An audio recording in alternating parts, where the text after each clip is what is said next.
Ey, Sero und Josh Negron, ich schwöre, ich weiss nicht, in welchem Film ihr zwei gerade lebt, aber vergesst bitte nicht, wo ihr herkommt. Vor allem du, Jolas, kennen eigentlich so Asien und Brunnenkarren. Yo, was geht ab? Ich bin's AZ von der Carmen-Gang. Da ist der AZ. Was geht ab? Jenny ist da. Checkt alle kurz und bündig, der beste Podcast überhaupt. ja, der Melodie.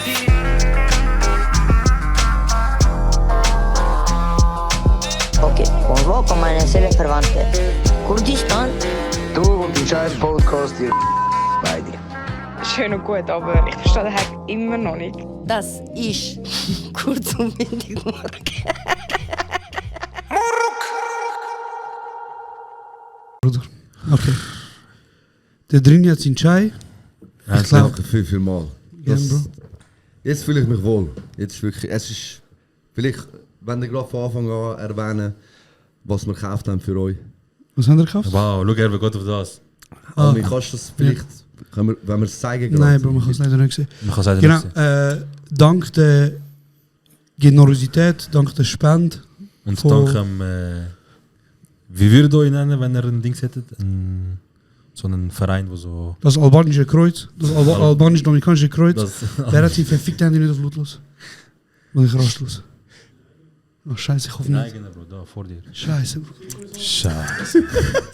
Bruder, Auf jeden Fall, ihr habt uns einen Ofen für 30 Franken gekauft, ich danke euch. Wo 30 Quadratmeter aufwärmt. Das ist für so ein Herz, danke vielmals. Danke euch müssen wir im Winter nicht mehr frieren. Fix. Genau. Lange Das ist doch etwas Schönes, ihr müsst jetzt nicht so tun. Nein, das ist etwas Wunderschönes. Das ist wunderschön, fix. Im Sommer dürft ihr euch nichts kaufen. Ventilator. Ah, dann liegt ein Dyson drin. Da liegt sogar ein Dyson drin. Ja. Bro, dann dies halt. Genau. Du wolltest ja damit sagen, dass wir nicht gastfreundlich sind, gell? Das ist, was du wolltest sagen. Nein, jetzt, ich sage gar nicht mehr, ich bin zufrieden. Danke mal. Schon gut, wenn wir mal dann bei euch sind, dann mache ich einen Vlog aus dem Tag. Bruder, weil ich weiss noch, letztes Mal, Bro, vor 2 Tagen. Warte, ich wollte das schon sagen. Frassi! Vor 2 Tagen, wo du da warst, Bruder, ich bin gepostet, ich habe ein Festmahl gekocht, Bruder. Bekocht sind er worden, Küsse Herz. Service haben er bekommen, alles. Aber was du jetzt so Ich machst, küsse Bruder, das ich bin Herz, enttäuscht, Bro. Nein, super Gast. Vorgeschichte ist, wir wollten vor 10 Minuten aufnehmen und jetzt haben wir müssen warten, bis der Sider Fame ist, hat er so Spezialwünsche. Er so, wenn ihr das nicht bringt, ich fange vorher nicht an. Bro, was ist Fame ohne Geld? Ohne Chai. Podcast Ohne von kurz und Chai. bündig. Kurz und bündig. Fame ohne Geld ist kurz und bündig, Bro. Wir haben heute 16 Zürich im Haus. Spaß, Mann. Heute sind Logo und Rini bei uns, zum Glück wieder mal. Letztes Mal haben wir eine richtig geile Folge gehabt, Jungs. Ja, Wir haben richtig Spaß gehabt, wir haben richtig gelacht. Wir auch. Sehr, Bro. Es war sehr schön gewesen. Und das Mal haben wir gesagt, ey Jungs, wir haben letztes Mal so geile Geschichten erzählt, aber die Jungs von der Sektion oder der Loco und der Trini sind ja mehr. Gern. Merci vielmals. Gern. Die Jungs sind Wenn ja wir nachher mehr. auf das zurückgreifen. Natürlich, easy. Bruder. Die Jungs sind ja viel mehr als lustige Geschichten. Sie machen auch brutal geile Songs. Schweiz Genau. unsicher. Sie sind nicht nur unsere Danke Kollegen, vielmals. sie sind auch Worldstars. Ihr auch. Bruder. Bruder. Es ist jetzt auf Können wir nur Augenhöhe. zurückgeben. Bruder. Also, eigentlich kann man schon sagen, es ist auf Augenhöhe. Bro, wie meinst du das? Ihr habt Vorher uns gerade nicht, müssen aber schauen, jetzt dass die Garage mittlerweile. warm wird. Ihr müsst schauen, dass die Garage warm wird. Wie meinst Bruder, du das ist familiär. Ihr habt So gekocht, gehört sich das. Bruder. Wir schauen, dass es warm Das ist ist. Family, Mann. Bald wird Sektion kurz und bündig heißen. Wir holen euch ein Mehrfamilie aus, Bruder. Der ganze Bro gehört uns. Die ersten 8 Stück nur Studios zur Musik produzieren, die anderen 2 sind da zum Voll. Podcast Unbedingt. produzieren und der oberste Stock ist nur unsere Büros. Der Josh und der Almin wohnen zu Unterstunden. Dass sie nicht weit laufen müssen. Machen wir so. Machen wir so. Fangen wir direkt so an. Fangen wir direkt so an. Also, wollen wir schnell. Das ist gut, Wollen wir Bro. schnell. Das ist richtig gut. Jetzt wird unschwierig. Ihr habt ein Niveau so tief gesehen, Lass mal das zu, wird du unschwierig. dreckige Dominikaner. Ich fange an und ich sage so Sachen über euch. Das ist der erste, was dir einfällt, ist das? Nein. Schau, Bro, am Nein, Ende wird nein. alles gut und wenn nicht, dann bist du noch nicht am Ende. Krass. Voll. Auf jeden Fall, Jungs, euer Song Juicy ist brutal gewesen. Ey, dich bin ich am meisten EAZ, du bist der Hey, Bro, Größte. Shoutout an EAZ, dass Shoutout er an die noch mehr rausgebracht hat. Unglaublich. Nein, Jungs, also bevor wir da wirklich ins Kalte Schienen gehen, wir sind heute da, um über, Am Ende wird alles gut reden. danke vielmals, über das kommende Album, wo am 2. Februar kommt, reden. Yes, sir. Wir sind da, um über die Musikindustrie reden, über den Hustle und dass wir auch zeigen, klar, wir sind viel am Spaß machen mit den Jungs, wir sind viel am Blöd mit den Jungs, aber Es ist Schaffen. Es ist Hustle, es ist Schaffen Es ist super. und das sind... Heftiges Schaffen. Und ich kann sagen, 2 Leute hocken da, oder nein, es sind sogar 4 Leute da, weil auch ein anderer Teil, der zu dieser Sektion gehört, zu dieser Danke. Brand, zu dieser Company gehört, wo auch einen riesen Hustle machen. Sorry, einer ist da. Shoutout Fabrizi und Almin. Ja, Mann. Und was ich vorhin will sagen... Managers von... Managers. Nein, was ich... Alle sind Managers, Bro. Alle. Die sind auch eure Manager, Jungs, die wissen einfach noch nicht. Jeder, der bei Sektion ist, ist ein Manager. Ja, alles Young CEOs, Mann. Voll. Und ich kann auch noch zusätzlich dann wieder einfach über den Respekt und über die Bewunderung reden, die ich für euch empfinde, Jungs. Es ist mega schön, dass du so ernst bleibst, obwohl du ein riesiger Komiker bist. Also für das eigentlich schon mal ein Applaus. Von mir auch. Danke vielmals, Bruder, für Für Herz, Mann. die schönen Wörter, Bro. Nein, aber ich finde, also wir haben jetzt wieder ein bisschen chaotisch angefangen, aber ich finde, jetzt, wir müssen schnell mal kurz reinkommen und schnell mal über den Werdegang reden. Eben, wir haben es letztes Mal schon Machen wir wie SRF. Wer ist Loco? Wer ist drin? wie fühlt sich an, der grösste Gangster zu sein? Da im Backstage. Will noch mehr, wenn der Wiki noch mehr. Aber ihr habt da schon den krassen Backstage. Erzählt mal, Jungs, Mann. Droppet mal ein bisschen. Das Album kommt ja, also habe ich jetzt reingeredet, Nein, das ist gut, mach, Bruder, kein Problem. Das Album kommt ja demnächst. Scheiße, Josh, Bruder, übernehmen. Bro, scheiß auf dich, Mann. Easy. King, sag ihm. Wenn, Easy. wenn... Fresse ist er. Ich hab deine Fresse. Weißt du was? Am 2. Februar kommt nichts, was relevant ist. Bruder, ich weiß nicht, Am wir haben 5. jetzt... Februar gibt es Relevanz. Also, ich will fragen, so, der Name, sag mal, wie euer Album heißt. Am Ende wird alles gut. Okay, und wieso wird am Ende alles gut? Weil wenn nicht, bist du noch nicht am Ende. Bro. Ich habe auf das Wortspiel mit euch gewartet, wir haben das so lange gewartet. Ich habe nicht gewusst, ob er will sagen. Ja, Und dann es habe ist- ich einfach reingrätscht. Aber So, das ist wie bei euch zwei, auch bei uns. Nein, ihr seid nicht wie mir. Ihr Ja, werdet nicht wie mir sein. Ihr werdet nicht wie... Red du. Ihr seid nicht wie mir. Bruder, wenn wir würden Rap anfangen, ihr wäret fertig, Weißt du, Bruder. warum ich das an? Vom Sam Million. Wenn man mit dem Sam hängst, Bro, das ist genau sein Humor. Bro. Einfach aus dem Nichts reinkommt mit «Hab Fresse». Fresse. Okay, also Jungs. Das ist Am Ende wird übrigens, Sam Million hat alles gemixt vom Album. alles. Wieder. Und es ist crazy, Yes. wir schaffen es schon über 10 Jahre mit ihm zusammen. Sam Million ist damals schon bei... mehr. Also warte mal schnell. Ihr habt damals, wo der Onkel Ari noch dabei war, habt ihr Ja. 3-4 geheißen. 304. 304. Dort war der Sam Million schon im Boot gewesen. Ja, Und der war euer Hausproduzent gewesen damals. ja. Kann man das so sagen? Jetzt Und ist er unser Hausmixer. jetzt ist er euer Hausmaster-Mixer. Das sind die Zeiten, wo ihr das Studio dort bei dem Altersheim habt. Unter Voll. Ja. Wo war das gewesen? Hönk. Hönk. Voll. Eiskalt unter dem Altersheim. Bruder, das sind... Und nachher sind Eltern am Sonntag besuchen ihre Großeltern und dann hören sie am Anfang und ich mit deiner Mutter mache ich das und mit deiner... Zum Glück Nein, haben sie wir nie, schmecken zum Glück wie haben wir nie Fleisch. so Rap gemacht. Ja. Sie schmecken immer, wie wir Fleisch am Grillieren sind unten mit so einem Einweggrill. Und Joints haben es auch geschmeckt. Also Joints und Ist schon mal so ein Grillieren. Rentner gekommen, so hey, der Windzug. Nein. Hat's noch? Nein, die haben immer... Die sind schon drauf. Die haben Die sich haben gemieden schon dort ausgezogen. runtergekommen. So. Die hat schon genug in der Wohnung, Bro. Die haben, glaube ich, schon genug erlebt. So. Ich glaube, das Geilste an dem Bunker, kann man sagen, war, du bist dort reingelaufen, Bruder, und du hast 2 Schritte gemacht und ab dem 2. Schritt hast du keinen Empfang mehr gehabt. Ja, voll. Das sind geil, weil du hast gewusst, Bro, wenn du da drin bist, du machst einfach deine Musik, Es Bruder. geht um Musik. Du kannst nichts anderes mehr Fertig. machen, Bro. Vielleicht ist das auch einer der Gründe, wieso ihr so erfolgreich geworden seid, Ja, dass, Mann. dass ihr einfach keinen Empfang habt dort unten. Dass wir einfach nicht abgelenkt werden von Insta, TikTok. Von Social Media, Ja, wo uns das voll. Leben am Weil es sind Ficken ein paar Trap-Tag dort drin verbracht worden, ein paar Sonntage sind da drin. Ich weiss noch, ein McChicken ist gekauft worden, Bruder, ein Pommes ist gekauft worden, eine grosse Flasche Cola ist gekauft worden. Ja, alles, Bro. Und dann... Wir haben da drinnen gelebt, Bro. Es hat sich aber auch nicht verändert. Wir leben auch jetzt im 16 Zürich Studio. aber Weiterhin da drin. an der Bahnhofstrasse. Aber an der Bahnstraße. Ja. Level up, Bro. Level up. Level up. Aber es gibt viele Levels, Bro. Es ist so.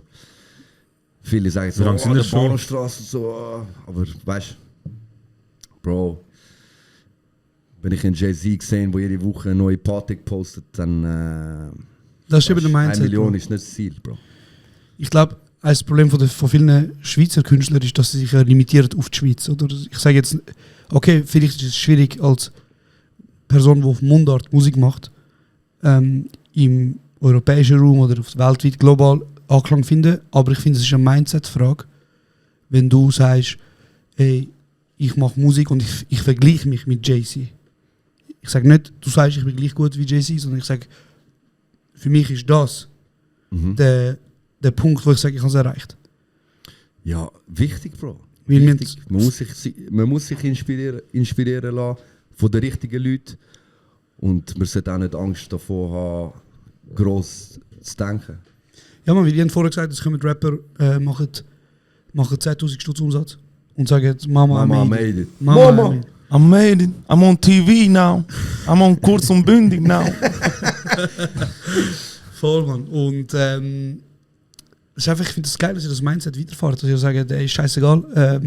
Wir haben jetzt, ich glaube, was man kann sagen ist, ihr habt gewisse Erfolge hinter euch. Definitiv, Bro, aber es geht noch viel, viel mehr. Und Würdest du sagen, du willst noch mehr? wir wollen noch mehr.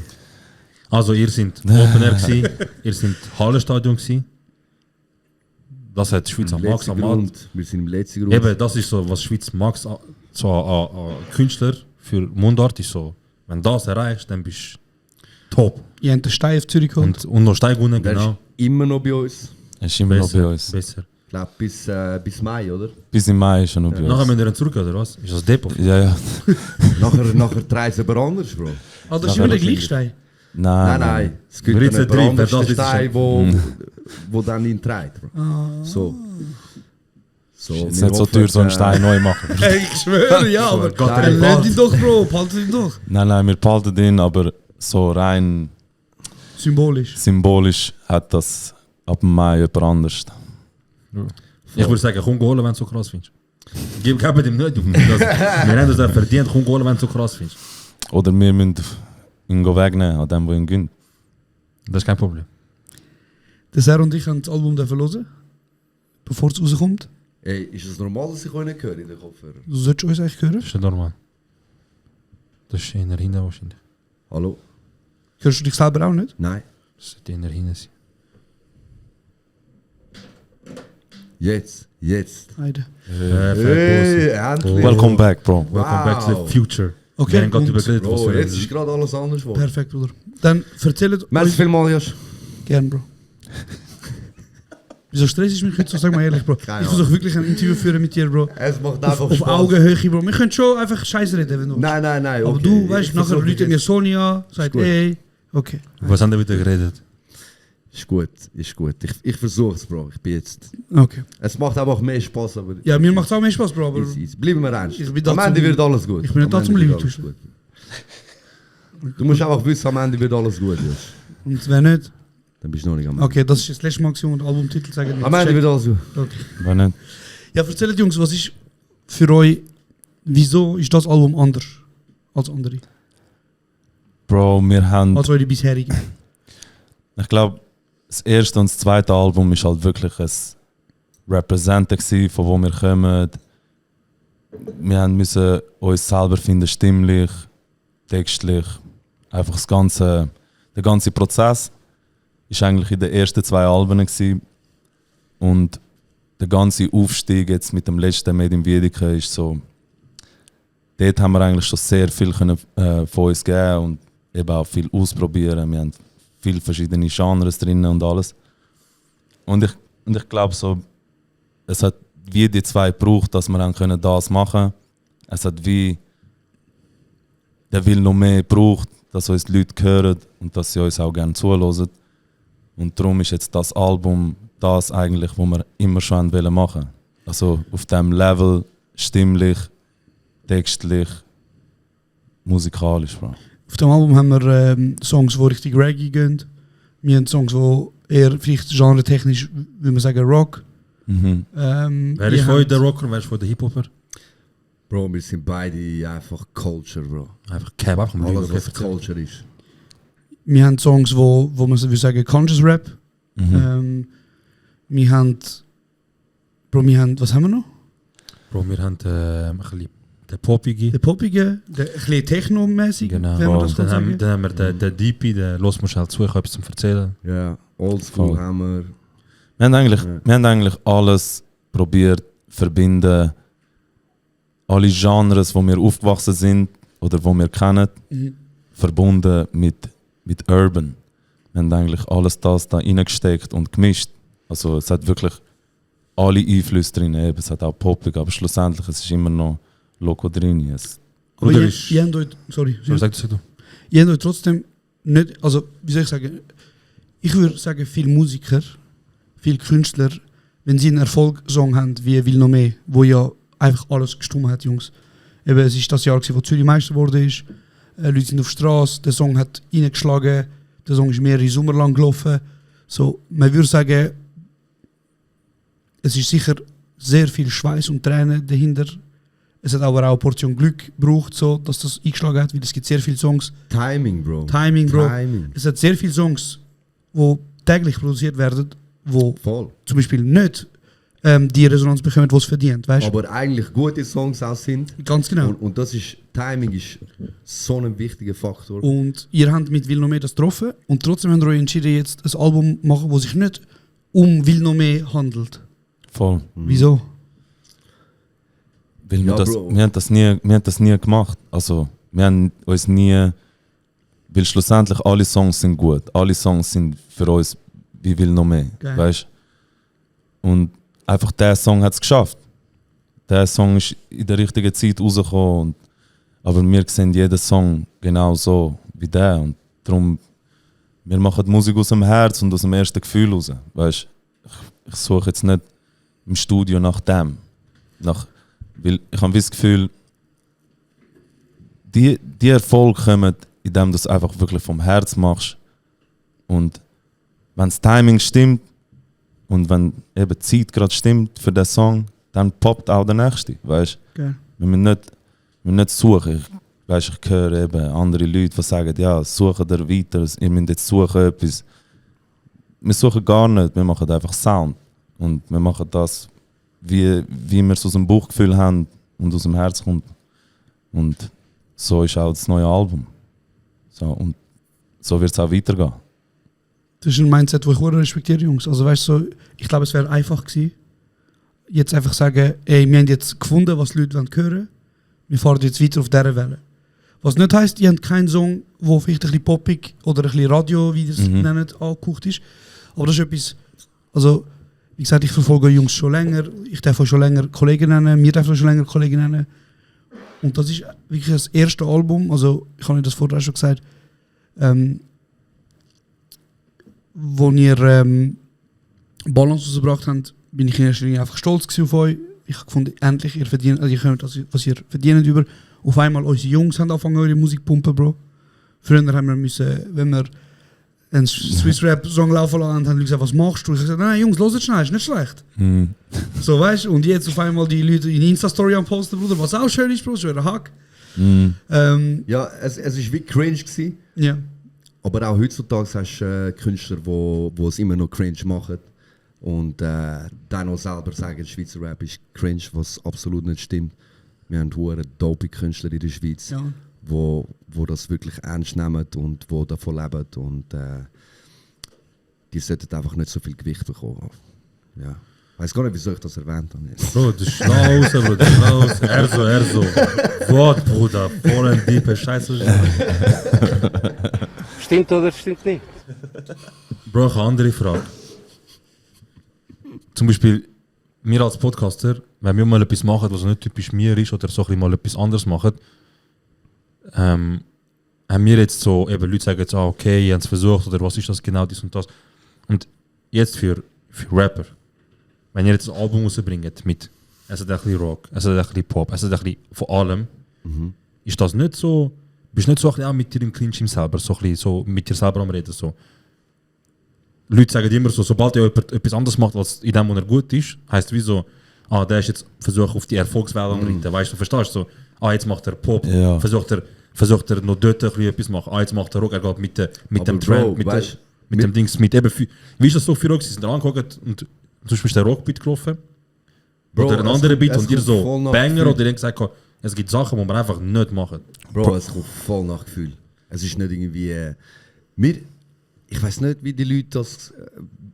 Aber weißt du, was ich meine? denken. Weißt du, so, das Kurzsichtige so von gewissen Leuten, die Ja, sagen, ich mach nur das- Rap und nur Rap ist auch Das gut. Ding ist, Bro, wir zwei haben von Anfang an, wir haben uns durch Musik kennengelernt, durch diverse Musik, nicht durch, natürlich kommen wir aus dem Hip-Hop und Rap und das ist auch unsere, das können wir auch gut, So, ja.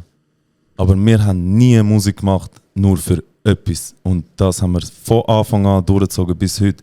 Also ich glaube, die Leute, die uns gerne hören uns wegen dem, dass wir nicht immer das Gleiche machen. Und ich finde auch so schön, dass die Leute kommen und sagen, ey, wenn du etwas veröffentlichst, ich weiß nicht, was mich erwartet. Bruder, ich bin auch leislich geworden. Ja, das kann ist schon. gut. Alles gut. Eben, sie sagen, ich weiß nicht, was mich erwartet und ich finde das hure geil. Wenn ihr sagt, ihr bringt einen Song raus, ist es wie eine Kinderüberraschung, weißt? Ja, für die Community, die wir uns aufgebaut haben über die Jahre. Ja, fix. Also, jetzt haben wir ein bisschen den Reggaeton mit Schweizerdeutsch hineingebracht und es hat geil funktioniert. Es ist Total. immer etwas, was in uns drin war, wir haben es einfach nie richtig machen können. Aber wir hätten das auch vor 10 Jahren gemacht, hätten wir es so gut können, aber wir haben auch müssen trainieren. Wir sind Aber ihr habt vor 10 Jahren, nein, nicht ganz 10 Jahre, aber Sommer für Sommer, Eis. Sommer für Voll, Sommer, Bro. voll. Wie lange Wir ist das haben her? auch den Sonne entlang Drop, voll, irgendwo im Nirgendwo. Jetzt höre ich mich nicht mehr gut. Wir haben den Sonne entlang droppt, wo auch eher poppig ist.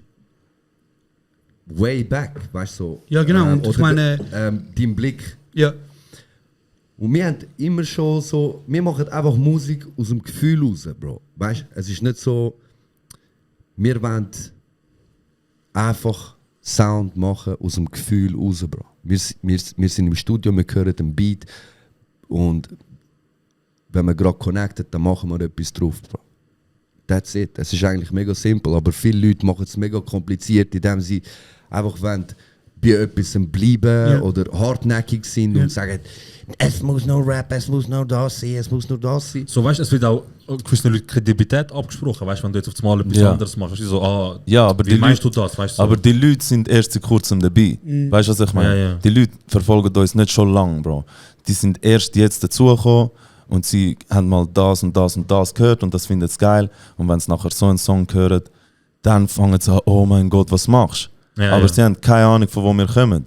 Darum, ich spare mal einfach nicht urteilen und einfach mal hören. Recherchieren, Einfach können mal. ein bisschen informieren. Ja, also so, wenn du weißt redest, wenn du redest, dann musst du Oder- dich zuerst informiert haben und sonst geniessen es einfach, weißt? Oder Alles okay ist auch ein Deep House ja. gewesen. Würde ich sagen, es wird. Alles okay, alles okay. Ist ein Ladies, ist ein Deep House Genau, gewesen. das meine ich Oder ja, aber irgendwo in ihr habt irgendwo. das vor 10 Jahren ist auch auch mit gemacht. Gesang gewesen, der Refrain. ja. Und das ist... Könnt einfach ein bisschen recherchieren, bevor ihr da direkt urteilt. Und wir wollen uns weiterentwickeln als Künstler. Wir wollen neue Einflüsse reinbringen. Wir wollen stimmlich, musikalisch uns weiterentwickeln. Aber das meine ich ja, das ist, was ich ja das Gefühl habe, ich merke das bei euch. Also weißt du, so, wir haben vorher ein paar Songs gehört im Auto, wo nicht auf dem Album sind. Ja. Nicht? Und Mhm. Ja, einfach Zeit. Bro. Aha, einfach okay, so. exklusiv, Bruder, weißt du? Schluss. Ja, Bro, aber. Für den okay. Josh. Nein, was ich wollte sagen ist, dort haben wir Songs, wo der Raffi und Flow, wo der, sorry, ich nenne ihn Raffi, er ist cool. Ich meine Loco. Nein, sorry. Wo der Loco Flow hat wie ein Hobson damals. Oder wie ein Tory Lanez, way back. So. Also, das ist eben etwas, ich habe das Gefühl, ihr macht nicht Musik, damit ihr könnt essen, Bro. Ich habe das Gefühl, ihr macht Musik, weil es eure Kunst ist, wie ihr euch Voll. wollt verwirklichen. Das ist der unsere Kunst. Leidenschaft. Voll. Und Und das merkst du doch einfach. das machen wir auch mit der Sektion. Alles, was wir mit der Sektion machen, sei es Vernissage, wo wir gemacht haben für Kinder jetzt, wo wir alle Bilder verkauft haben von den Kindern und dann das Geld an die Schule wieder zurückgegeben haben, wo sie auf Europapark gehen können. Oder einen schön haben wir gespielt, wo wir die ganze Szene zusammentrommelt Ja, haben, Mann. damit wir spielen, dass wir etwas Gutes machen, 10'000 Franken gesammelt, wo wir gespendet haben. Und das ist einfach, wir sind ich weiß nicht, ich weiß nicht, die Leute urteilen einfach viel, viel zu schnell, weißt du. Tun euch ein bisschen befassen mit was wir machen, wer wir sind, für was steht die Sektion und ihr werdet dann schon den Sinn dahinter sehen, aber wenn du es einfach so zum ersten Mal gerade hörst, ist normal, dass du vielleicht bist aus der Dusche rausgekommen und hast alle so mitgelost und dann kommt die Kinder und sagst, was ist das für ein Popsong? Aber würdet ihr euch als dem Fall, also jetzt so nach dem, was ihr mit dem Album gemacht habt, nach dem, was ihr außerhalb von der Musik macht in der Szene, würdet ihr trotzdem noch sagen, wir sind Rapper, wir sind Hip-Hop, also verstehen ihr, was ich frage? Wir sind von Anfang an Musiker gewesen. Gut. Wir sind von Anfang an Musiker gewesen, einfach wir können am besten rappen. Weißt du, so, das Stimmt oder stimmt nicht? Bruder, ich weiß. Mashallah, Bro. Wir müssen Ich da weiß gar mal. nicht, was sagen. Gut, Bro, gut hast du gesagt. wir kommen von Rap, wir haben selber wir sind aufgewachsen mit Hip-Hop und das ist das Ding, Bro. In unserer Straße hat man Hip-Hop gelost und was soll ich sagen, Bro? Aber auch andere Sachen, Bro. Weißt du, es sind auch so viele andere Einflüsse, wo wir noch in uns haben, aber am Anfang haben wir sie halt wie nicht können. Wir haben mit bestem Willen, mit unseren Stimmen nicht können das machen, weil wir hätten den Schweizer Rap nur noch lächerlicher, als es eigentlich ist, tönen lassen. Weißt? Aber jetzt sind wir an dem Moment, wo wir das machen können, was wir eigentlich vor 10 Jahren schon machen wollten. Und darum finde ich es super dope, dass das Album so rausgekommen ist und ich kann dann so erstmal richtig stolz dahinter stehen, weißt? Wo ich sage, ich hoffe in 10 Jahren, wenn ich jetzt die anderen Alben höre, ich sage immer so, ich schäme mich immer noch ein bisschen, weißt? Weil ich bin nicht an dem Punkt, er ist nicht an dem Punkt, wo wir uns vorstellen. Und ich habe das Gefühl, wie bei diesem Album werde ich mich mein ganzes Leben nicht müssen schämen, weißt? Krass. So, wenn jemand das Album anspricht, sagst du direkt so, das ist ja, ob du es gut oder schlecht Voll, findest, ich voll. weiß, ich kann dahinter stehen Krass. mit allem, was ich kann, Bro. Meine Firma, die Sektion, meine Familie, jeder steht hinter dem und das hoffentlich ein Leben lang. Bro, das ist real. Das ist wirklich real. Du kannst nicht anders sagen, als das ist real. Voll. Gold Ich glaube, wert. viele Künstler kennen das so. Du machst irgendetwas, du tust irgendein Werk erstellen, was auch immer. Und dann vergeht eine gewisse Zeit und du denkst so, was habe ich, also weißt du, so, das will ich jetzt anders machen oder die, oder weißt du, so, Ja, du hast es am Anfang hure dope gefunden. voll und nachher vergehen 2 Jahre und denkst so, shit. Voll. Und darum, weißt du, bei dem Album kann ich das sagen, weil ich weiß, wie man die Musik macht jetzt. Es ist nicht, natürlich bin ich am ersten Tag, wenn ich den Song habe, ich bin extrem euphorisch und ich sage, das ist der Song, das ist ein Hit, den müssen wir rausbringen, ba. Bist voll euphorisch, aber leb mit dem Song, weißt du? Leb mal mit dem Song, los ihn mal überall in Lass ihn deinem beim Alltag. Zähneputzen, Bruder. Los ihn beim Zähneputzen, los ihn beim Autofahren, wenn du arbeiten gehst, was auch immer, weißt du? Leb mal mit dem, los ihn, wenn du traurig bist, los ihn, wenn du glücklich bist, los ihn in den Ferien. Und du wirst merken, nach 2-3 Monaten, ich sage immer, findest du den Song gut? Wie viel Mal hast du ihn gehört heute? Und wenn du mir sagst, ja, heute habe ich ihn noch nicht gehört, dann ist es nicht mehr gut. Weil ein guter Song hebt lang, Bro. Zeitlos. Du kannst sagen, hey, ja, das ist der Song, wenn ich in diesem Mood bin. Also wenn ich zum Beispiel sad bin, wenn ich ein bisschen down habe, dann höre ich sehr gerne den Song. Und immer wieder, wenn ich das Gefühl habe, höre ich den gerne. Dann weißt du hast einen guten Song, wenn du down bist. Oder ein Hit ist, wenn du ihn einfach jeden Tag hören willst. Wenn es dir nachläuft, du gehst raus, egal was du machst, du bist süchtig nach dem Song. Und viele denken am Anfang einfach, sie haben den Song, aber du hast noch nicht gelebt mit und dem. das ist es, Bruder. Und sie sind jetzt fertig, Bro. Es ist ihr Meilenstein ist erreicht worden. Und sie sind jetzt I made it, Mama. Das ist ein guter Punkt, so, wenn wir schon bei dem sind. Haben wir das Gefühl, es wird zu viel geredet im Schweizer Rap und zu wenig gemacht. So. Bro, es muss einfach mehr Konstanz sein. Nicht einfach 3 Monate läuft, nachher hörst du das Jahr nichts. Bro, oder du hast jetzt den Hit und es ist falsch denken, dass du es bist und dass du es erreicht hast und so, Bro.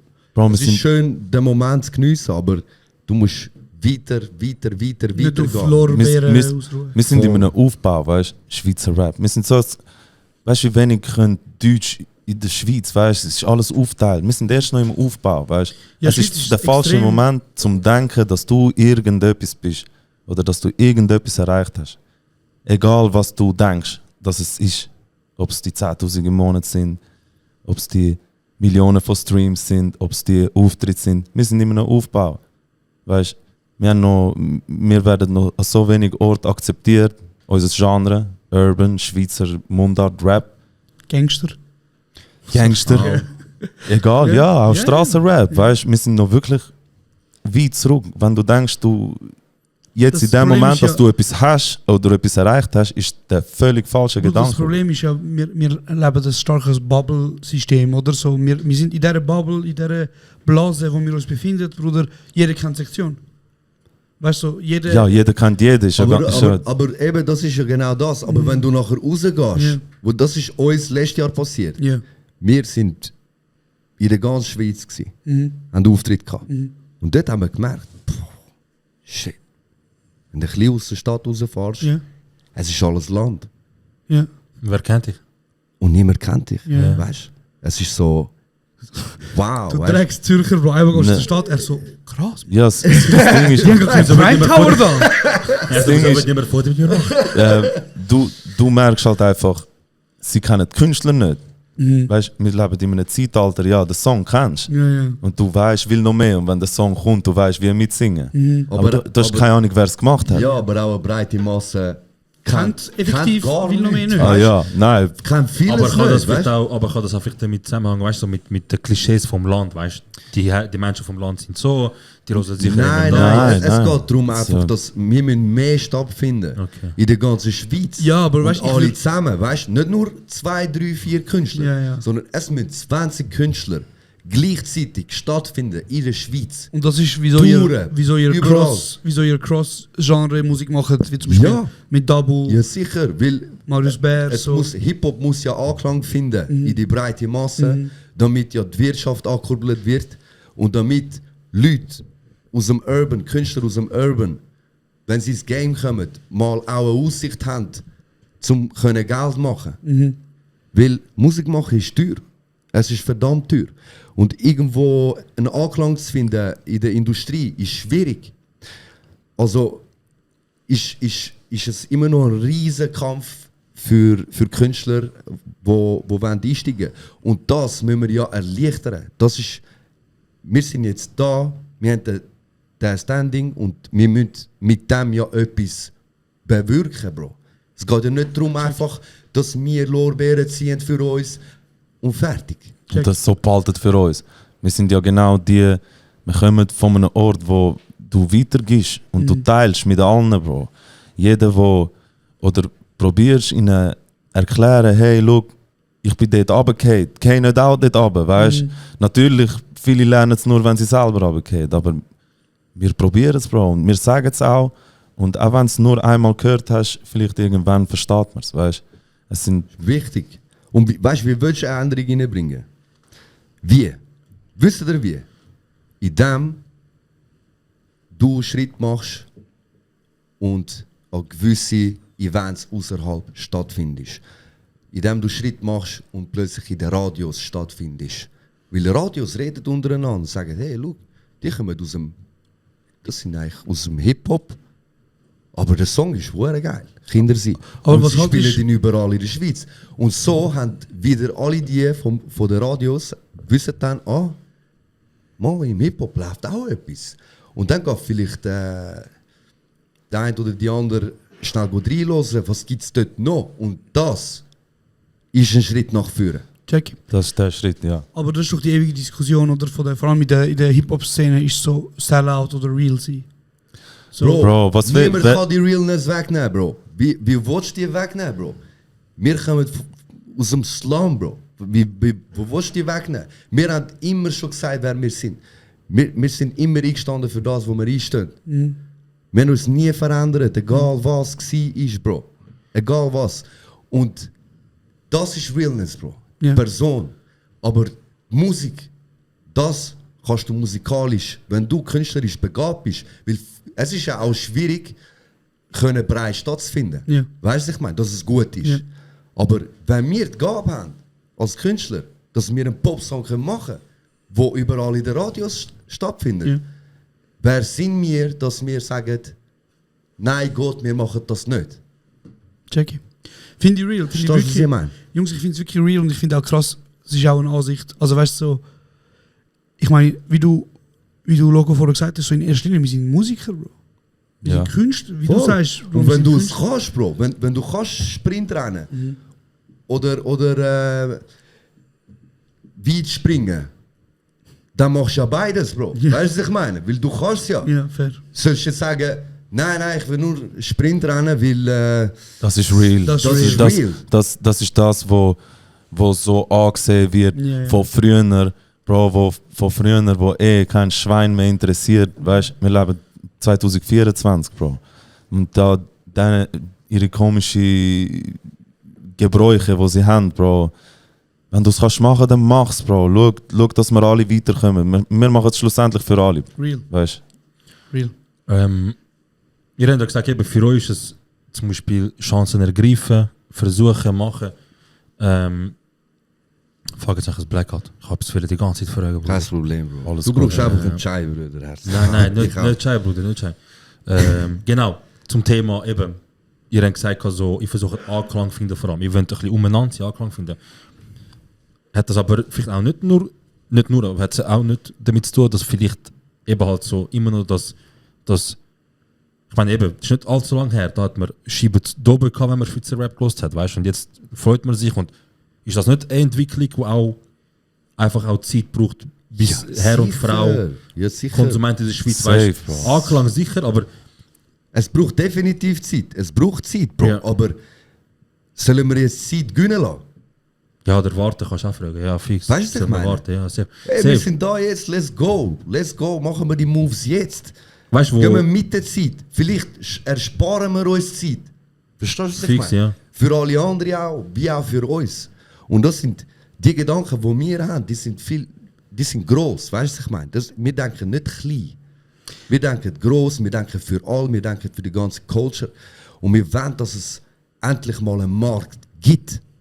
Ich glaube, was eben viele Leute nicht checken, Bro, ist, so in 5, 10 Jahren wird man auf die letzten 3 Jahre und die nächsten 3 Jahre zurückschauen und sagen, krass, da hat sich Schweizer Rap entwickelt. Voll. Auf einem Level, Voll. wo man, da ist der Punkt gewesen, Bruder, wo sich verändert hat. Voll, Oh, und- voll, definitiv.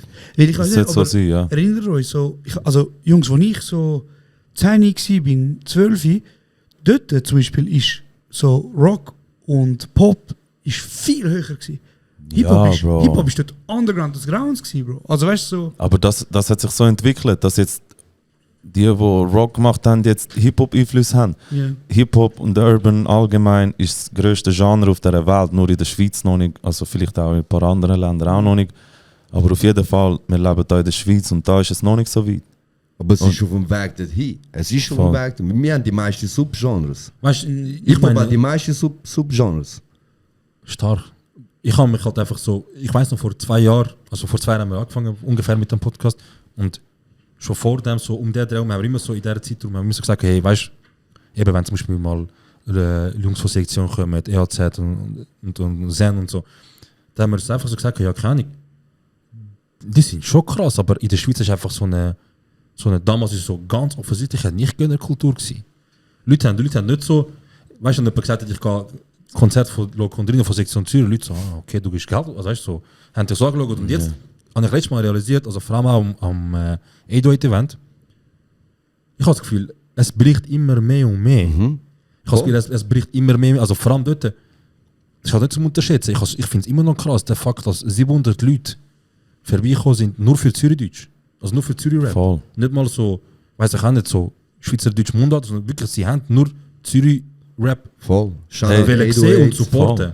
Voll. Und Und ich habe dort, weißt du, ich bin so daheim gewesen und ich habe gedacht, Junge, weißt du, so, es ist schon krass. Ich habe das Gefühl, es ist machbar, Bro. es ist langsam und Es ist langsam machbar, immer Bro. sich am ja, die Weißt, Ketten ich langsam hasse das kaputt Nische. gehen. Ja. Ich hasse das das Wort. ist so dumm. Ich So. hasse das Hip-Hop Wort. ist keine Nische, Bruder. Nische. Ja, es ist eine Nische. Es hat so viele Menschen da draußen. Ihr könnt mir nicht sagen, es ist eine Nische. Ja. Es muss einfach richtig gemacht werden.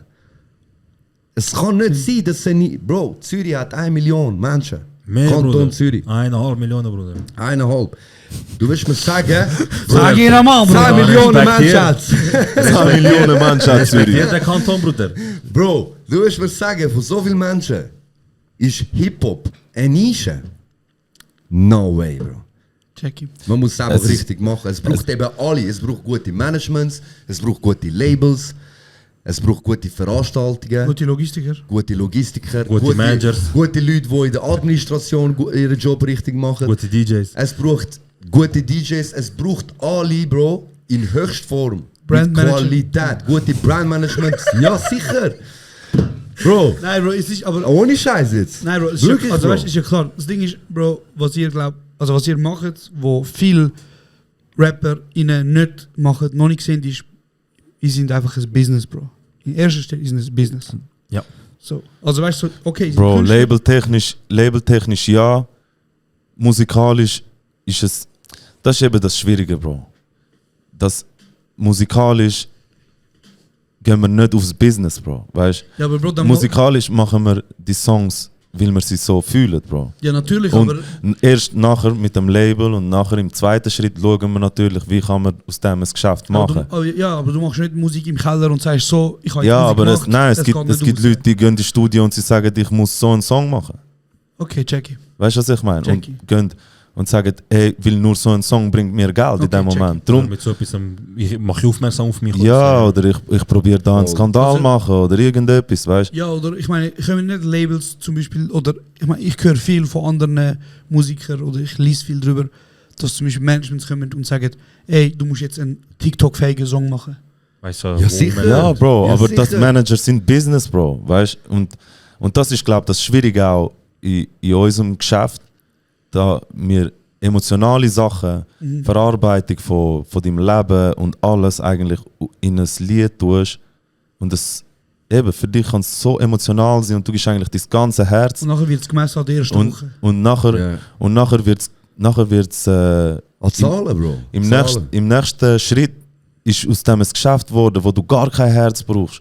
Und wenn nachher dir gesagt wird, dass aus dem Song, wo du so viel Herz hinein da hast, wird dir gesagt, ja, aber das ist nicht TikTok, das ist nicht das, das ist nicht das, das ist nicht das. Und weißt, es trifft dich vielleicht irgendwo. Ja. Bro, ich und- hoffe, viele Musiker hören den Podcast, Bro. Ich hoffe, Bro, viel... sie müssen. Rapper hören den. Es gibt nicht so viel, Bruder. Nein, nein, aber in der ich meine, Schweiz, aber ich hoffe, sie hören das, Bro, weil ich glaube, das sind Sachen, wo, wenn ich jetzt 14 gewesen wäre und ich bin Musiker oder ich wollte Musiker werden und ich höre so Aussagen von euch, das würde in meinem Kopf etwas machen, Jungs. Ja, sicher. Sehr schön, Bro. Weißt du, so, ich kann mir gut vorstellen, dass es Leute gibt, die sagen, weißt du, ich will eigentlich Musik machen und wenn ich Rap mache, dann, weißt du, dann ich verkrampfe mich, ich versuche Rap machen. Ich finde Musik interessant, ich habe das Gefühl, ich habe etwas und ich versuche Rap.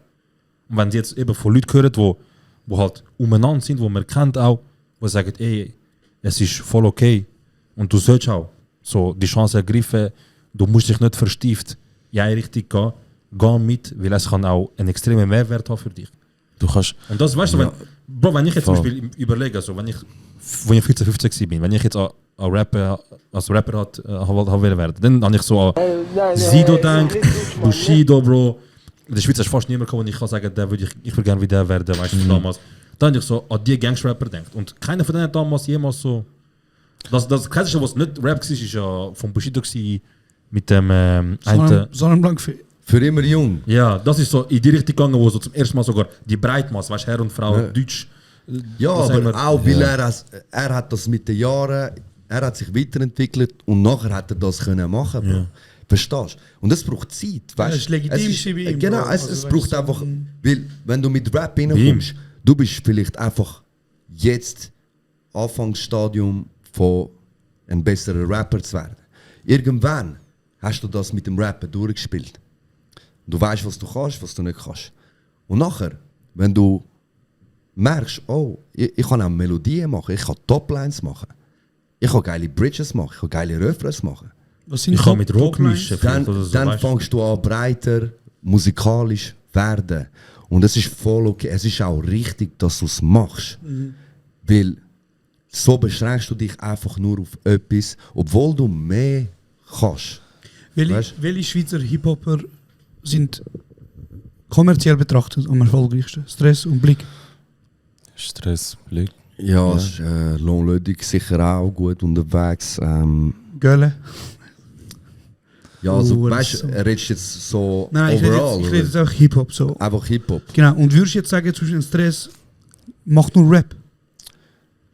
Nein, sicher nicht. Eben, er hat auch gecheckt, ey, ich kann das andere, ich kann diese Sachen auch machen. Und er macht es und es funktioniert, Bro, weißt? Und er ist gut in dem. Also, eben, entweder bist du ein Künstler oder nicht. Check. Es gibt nichts dazwischen, Bro. Verstehst du? Das Ding, weißt du, was glaube ich, oft das Problem ist mit dem Rap?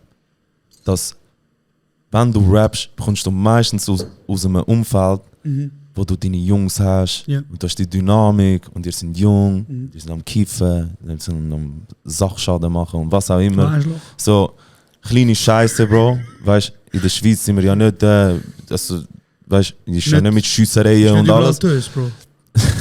In der Schweiz, das ist schon so. Nein, aber weißt du, was ich meine? Ja, sicher.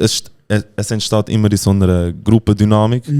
Und darum, wenn du anfängst zu rappen als ein Newcomer, machst du eigentlich immer zuerst Sound für deine engen Jungs, Geil. wo du an den Bahnhof gehst und mit denen das zusammen feierst. Und die feiern dich halt nur, wenn du den Sound machst, was ihr gerade am Leben sind. Ja, wo man sich kann identifizieren. Und das Ding ist, viele kommen nicht mehr weg von dem, aber sind eigentlich jemand anders. Weißt du, viele Wolltest du kommen... ein paar Namen droppen, oder? Bro. Besser nicht, Bro. Bro, Er ist gerade, er so, Bro. Ey, dann gehen wir wieder Er so, wo soll ich anfangen? Er ist so ein Blick, Nein. wo soll ich anfangen? nein, Bro, es sind, weißt du, wie viel, wo... Ja. Weißt, aber das wird nie groß. Also viele von denen kennen wir gar nicht. Ja. Weißt, ich kann dir einfach sagen, wie es auch bei uns war. Krass. Wenn wir raus in Kreis 3, Kreis 4 gegangen sind und gesagt haben, ja, wir machen Musik, haben sie wollen Rap hören von uns. Sie haben nicht So wollen hören, Straßenrap. sie haben nicht wollen hören, wie wir singen, Bro. Ja, so. Weißt du, was ich meine? After Party und so. Aber wir haben den Mut gehabt, um auch zu sagen, hey, das sind auch wir. Aber nicht nur das. Weißt? Wir können viel mehr. Und Geil. vielleicht verstehst du das jetzt gerade nicht in dem Moment, aber in ein paar Jahren, Visionary Shit, Bro. wenn, Visionary Shit. wenn wir älter sind, Verstehst du es? ey, und viele Jungs von unserem Viertel haben es nicht verstanden, Bro. In dieser Zeit. Was ich auch völlig kann nachvollziehen kann. Aber jetzt, wo wir alle ein bisschen erwachsener geworden sind, sagen jetzt, ja, jetzt, I get it. Weißt? Und ich glaube, bei vielen aufstrebenden Rapper ist das ein bisschen das Problem. Dass sie wie nie den Mut haben, sich vor ihren eigenen Kollegen verabschieden und sagen, ey, ich muss rauf, weil ich weiss, ich habe Talent da rein, weißt? Ich spüre es, dass ich für mehr bestimmt bin, als jetzt da für meine Bande da rappen. Ja, Weißt? fix. Real und- Shit, Bro. Und, Wirklich real Shit. und die, weißt, wenn du ausbrichst aus dem, deine Bande ist am Schluss, die sind so stolz auf dich, wenn du es schaffst. Und das ist der Moment. Und ich sage einfach, viele Rapper müssen sich von dem lösen. Das kann man auch bestätigen, euren Live-Shows, eure ganze Crew, eure Jungs, alle von und je schon dabei sind, alle sind dort und supporten euch Voll. mit Herz und Seele, Bro. Voll. Also das ist nicht mal so, dass Voll. sie vorbeikommen und sagen, ein bisschen klatschen, Bro. Nein, sie sind der, gehen Bro. voran, Ein Großteil Es ist kommt ja auch von für DJ Fabrizi, muss man auch sagen. Bro, definitiv, Ja. Bro, definitiv. Nein. Er schmeißt sehr viel bei uns. Auch der Almin, der DJ Karim, wo jetzt immer mehr E-Nahlen machen ist bei uns. Und wir sind uns Step by Step am Aufbauen. Wir verstehen eben, jetzt haben wir das Musikalische. Und jetzt versuchen wir wie beides eigentlich musikalisch wie aber auch Business zusammen zu tun und in beiden zu wachsen. Am Anfang haben wir gar nicht richtig gecheckt, Bro. Es ist so, ja, wir machen das Label, weißt du, Einfach mal auf gut Glück. Sektion Zürich, es ist ein Label, let's go. Und nachher irgendwann haben wir begriffen, Bro, wie kann das ein Label sein, wenn nur wir zwei, weißt du, Sorry, Bro. wenn nur wir zwei etwas, weißt, es braucht viel Check mehr. ich, Irgendwann ja, haben es wir, muss ein Stil irgendwann haben wir werden. gesehen, wie Sony funktioniert, weißt. Und dann haben wir gesehen, boah, da haben es Leute für Promotion, da haben es Leute im Marketing, da haben es A&Rs und. Dann haben wir gesehen, so, Das brauchen so funktioniert das Label. Und dann sind wir so gewesen, hey Bro, wir haben noch einiges zu tun. Wir haben das frühe Label genannt, weißt du? Ja, ja. Und dann haben wir wie begriffen, wie es funktioniert. Auch jetzt Dankeschön an Julie Born, der Chefin von Sony, wo uns immer fest supportet und Know-how weitergibt. Und das hat uns sehr, sehr geholfen, um bei den Sektionen Struktur reinzubekommen, die richtigen Leute reinzubekommen, Aufgaben zu verteilen und nachher mit dem immer wieder jede Woche etwas in Angriff nehmen, das nach vorne geht. Und wir haben einfach dann gecheckt, wie das funktioniert. Am Anfang haben wir das gar nicht gecheckt. Weißt, es war einfach mehr so ein Flexen gewesen. Wir machen jetzt auch ein Label. Mama, Sektion Zürich. Mama, nachher ein Biom schreiben, so und so, Label. Ja. Ja. Und CEO von dem Label. Ja, eben. Und jetzt checken wir. Jetzt sind wir CEO, Ja, Bruder. aber Bro, weißt du, Aber ja, jetzt es hast du Briefe, jetzt hast du SVA, jetzt hast du das, jetzt hast Alles, du alles. Vollkasse, jetzt hast Aber du eben, so das viel meine ich, Bro, das meine ich Administratives. mit, es ist eben Business, Bro. Und ihr denkt auch in einem Business, und ich meine mit Es Business ist- meine ich nicht nur, ihr denkt daran Geld machen, sondern ich meine damit auch, ihr wisst, es ist viel mehr dahinter, als einfach ein paar Songs aufnehmen. Definitiv, Ja, Bro. ja. Und wir wollen ja wie mit der Sektion das die High bieten, damit das, was wir erarbeitet, damit das länger bleibt. Check it. Weil es ist einfach jetzt können sagen, hey, schau, wir haben Erfolg, wir sind auf dem besten Weg, machen wir unseren Cash, leben wir in Ruhe. Check it. Aber wir wollen nicht den Weg einschlagen, wir wollen den Weg einschlagen, wo wir sagen, hey, wir machen die Sektion jetzt riesig. Wir machen in Sektion Management, wir machen Sektion Publishing, wir tun die Sektion weiter breiter Breit machen. ausbauen. Und wir schauen, dass wir, auch wenn wir 50 sind, dass wir weiterhin die Infos, die wir jetzt haben und werden noch bekommen, teilen mit all diesen Künstlern, die wirklich wollen, mit den Managers, die wirklich wollen, mit den A&Rs, die wirklich wollen, die sich interessieren an Musik und etwas wollen bewegen in der Schweiz, dass wir die catchen und mit ihnen zusammen grösser und grösser alles grösser machen und dass das eben nicht verloren geht, die Info. Weil die Schweiz ist schon mal auf dem Weg gewesen, eben damals mit Blick, Stress und so, die haben ja krasse Zahlen gemacht. Ja. Und irgendwann ist wie ein Stopp. Nachher gewesen. ist es ein Moment lang Es ist wie nicht mehr. verloren gegangen. Dann ist nachher. alles verloren gegangen. Wo wir gekommen sind, Bro, wir haben von nichts Ahnung gehabt, Bro. Wir sind gekommen, wir haben einfach Musik gemacht. Plötzlich, Wir sind gekommen mit 8 Meter gefickt, man. ja, weißt du, Bro, weißt du, stell dir mal vor, du kommst rein, du checkst nichts, Bro. Du machst einfach Musik, tust die Musik vertreiben lassen und fertig. Und irgendwann checkst du, aber er sagt ja noch, also das ist noch Verlag und da bekomme ich, wenn eine Firma meinen Song will, Ja. dann bekomme ich Verlag und Masterlizenzen, kann ich noch verrechnen, damit sie das überhaupt brauchen dürfen.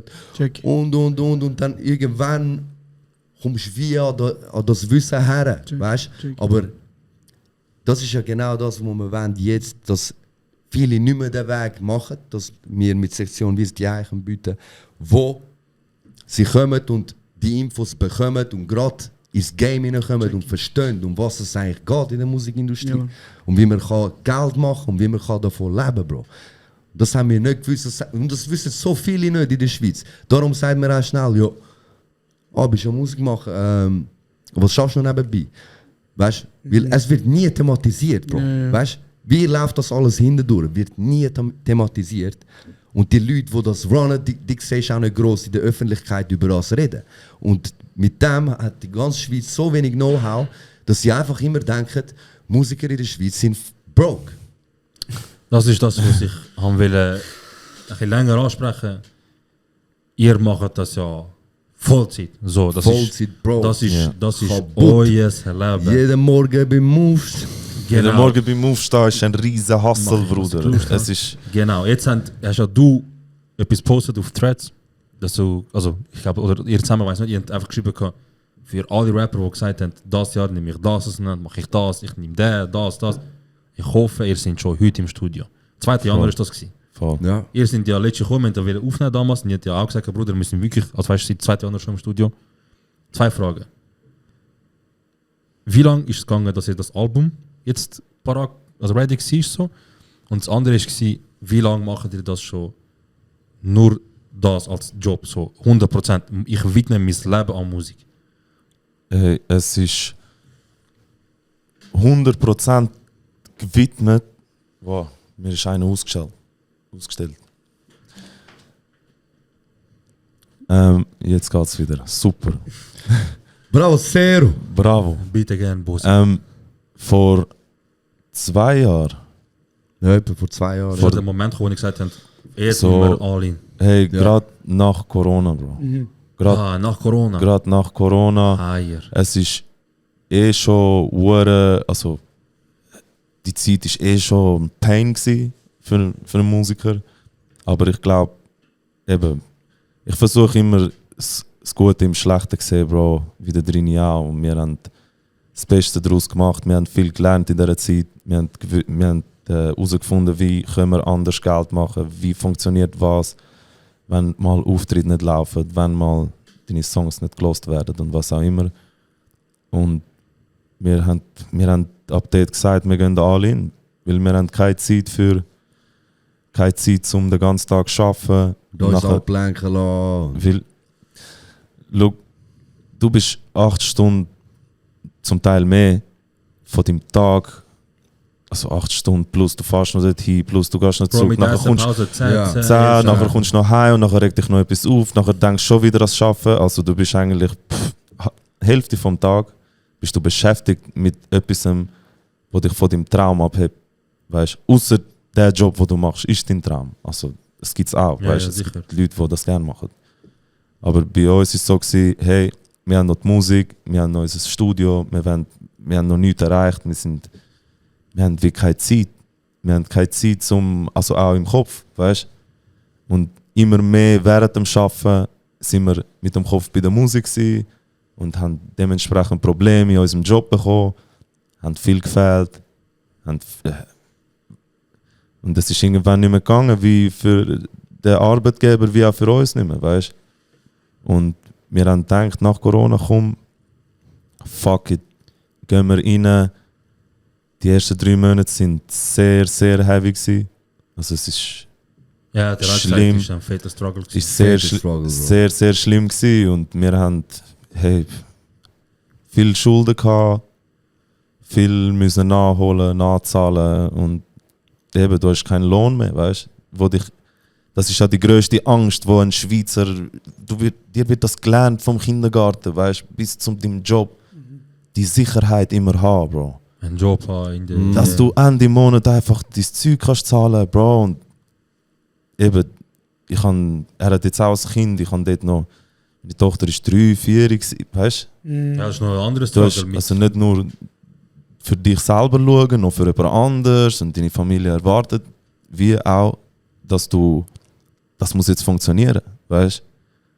Und dort all in gehen, ist glaube ich so der Punkt gewesen, eben die ersten 3 Monate sind her gewesen. Aber es hat sich irgendwie hat sich's ausgezahlt, weil ich habe nicht angefangen nachher auszuschlafen, Bro. Weißt, ich bin um die gleiche Zeit, bin ich statt einfach arbeiten, bin ich ins Studio, Bro. Go arbeiten. Go machen, herausfinden, trainieren, Bro. Wie auch businesstechnisch. Wir sind nicht, jetzt habe ich keinen Job mehr, jetzt, weißt du, wie viele denken, jetzt hänge ich mal einfach 2, 3 Monate und verfaule irgendwo und kiffen oder was auch immer, Bro. Wir sind Oder Kabiraf oder...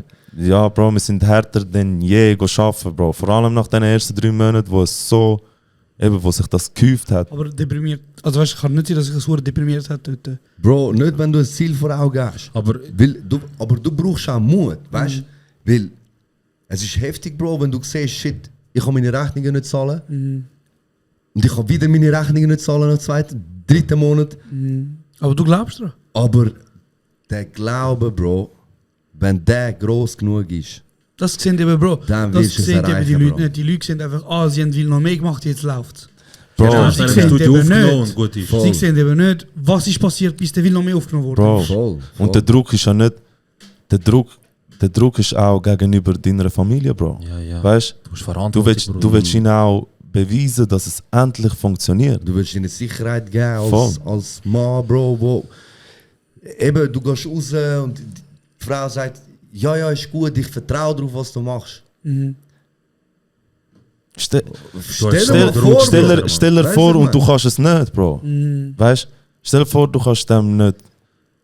Und ihr habt Sie immer- unterstützen so fest die Familie. Sie unterstützen dich so fest in dem. Sie geben eure in die Existenz, in eure Ja, Hand. Bro, nicht, weißt, natürlich, sie gehen auch arbeiten Ja, und ja. sie, weißt, aber es langt wie dann nicht. Natürlich. Und ich glaube, nicht nur für dich selber, nur schon, dass du weißt, dass alle das ganze Umfeld gerade am Struggle ist, Damit weil- du... damit wir den Erfolg können haben. Krass. Ich glaube, das war das Schlimmste gewesen. Und Weißt? wie brichst du unter dem nicht zusammen, Bruder?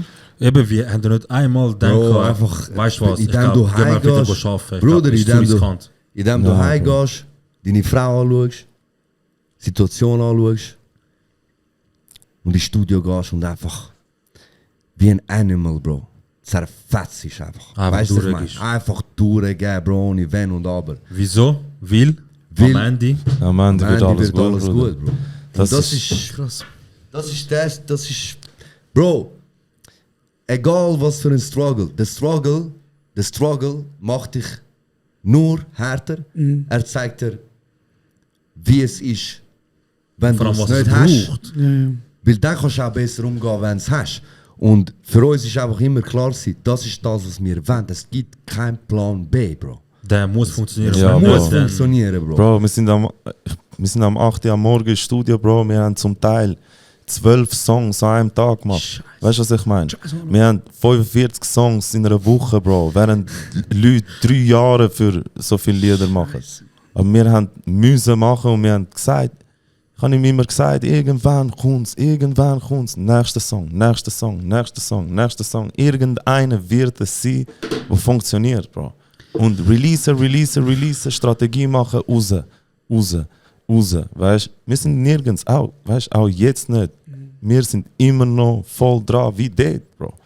Weil der Struggle hört nicht auf mit ein bisschen Geld, Bro. Weißt, Ja, ja. es das- tut's nur aufheben bis irgendwann. Was ist viel Geld? Das ist eben auch so eine Frage, Bro. Weil irgendwann, wenn du 100, 200, 300, 500'000 gesehen hast, Willst du noch mehr? du denkst dir, shit, okay, jetzt habe ich aber so viele Kosten gehabt. Die Kosten gehen ja auch automatisch Ja, auf, Bro. Das checken viele nicht. Je mehr du verdienst, umso mehr gehen die Kosten auf. Und dann bist du nicht, ich sag, viele Menschen sollten sogar vielleicht nicht mal so weit denken, weil es kann dich auch in den Ruin treiben. Ja, ja. Wo, wenn du mal so einen Standard erreicht hast, Nachher ist nur noch Geld, Bro. Bro, du kannst nicht mehr runtergehen, weil deine Kosten sind so hoch. Wenn du es ja. nicht mehr herbringst, du versinkst, Bro. Weißt du? Und das nachher zu behalten, weil eins ist dort hergekommen, aber nachher den Standard zu behalten und aus dem einen grösseren machen, Real. das ist nochmal ein härterer Weg Real. wie der vorher. Und das haben wir jetzt gemerkt, weißt du? Wir haben das Geld gemacht, aber für uns ist so, okay, jetzt müssen wir schauen, dass wir neue Level und neue Level und neue Level, weil es hat viel Levels, Bro. Weißt du, Voll. sehr viel Levels, Bro. Und eben, wenn du einen Umsatz hast von 500'000, 1 Million, Bro, dann sollst du das wie ein Anfang sehen, Bro, nicht als ein... Ja, Bro, und weißt du, wie lang geht das, Bro? Wenn ich dir jetzt gebe, so viel Geld, wie lang, Bro? Wie lange hast du das? Das hört auf irgendwann, du musst mehr machen. Check. Und am besten machst du mit dem, was ich dir gebe, gerade etwas, weißt du, wo dir Bro, regelmäßig das sind etwas bringt. Business Talks, Bro. Ich sag einfach nur das. Bei meinem Dad ist nicht gelaufen.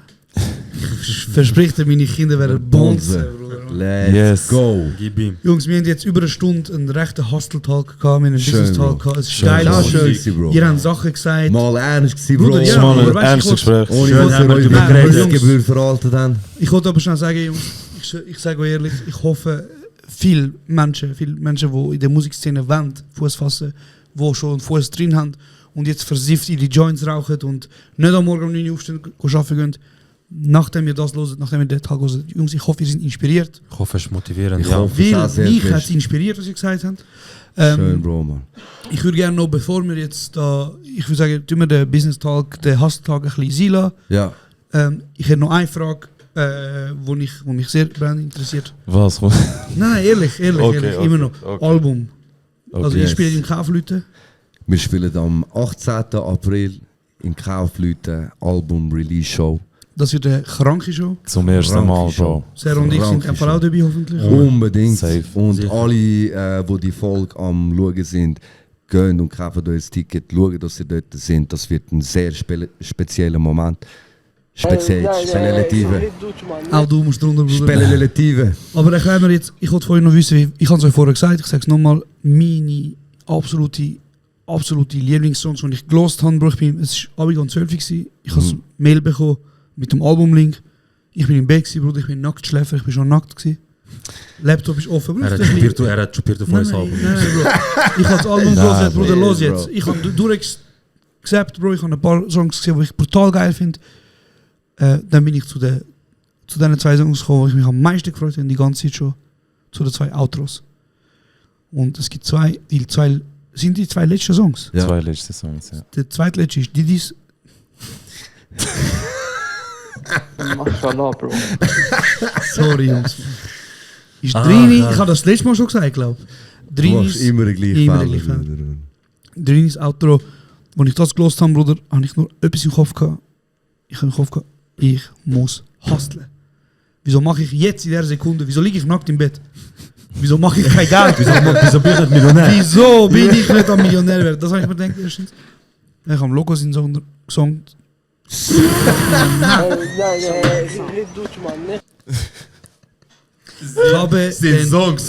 Ich habe das Lied von Lokos Outro gehört Sang. und ich kann Jungs, bitte lass mir schnell die 10 Sekunden. Sorry. Bitte lass mir schnell.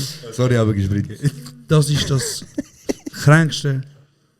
Für mich, die 2 Songs sind etwas vom Kränksten, was Sektion was Loco und Drini je produziert haben. Wisst das Herz, Bro. Merci, Bro. Das ist ein brutal kranker Song. Das ist auch ein paar Lines, Bro. Und ich sage euch, jeder, der sich das Album holt, jeder, der sich das Album gibt, Unbedingt vorbestellen, jetzt, Ja, now. loset. Ich freue euch auch auf die 2 Songs. Wirklich. Also 2. Februar. die Bro, Qualität von dem das- Album, also die Beats, was ihr sagt, wie ihr eben auch experimentiert, das ist Qualität auf höchstem Niveau. Das ist nicht so Merci, eine... Bro. Und Bro, gleich- die Schweizer Rap macht die Entwicklung. Es ist ja nicht mehr so mit Handy aufnehmen, Videos, Ja. so schnell Video aufnehmen, sondern das ist professional shit. Danke, Das ist Bro. ganz gute Qualität. Gleich würde mich Danke, jetzt wundern, weil du hast gesagt, du bist stolz auf das Album. Von dir weiss ich auch, du bist auch stolz auf das Album. Welcher Song ist es, wo ihr sagt, fuck, ich habe gefickt? Bro. Ich könnte euch einfach Songnummer Bro, sagen, weißt du, ohne Namen und jedes, so.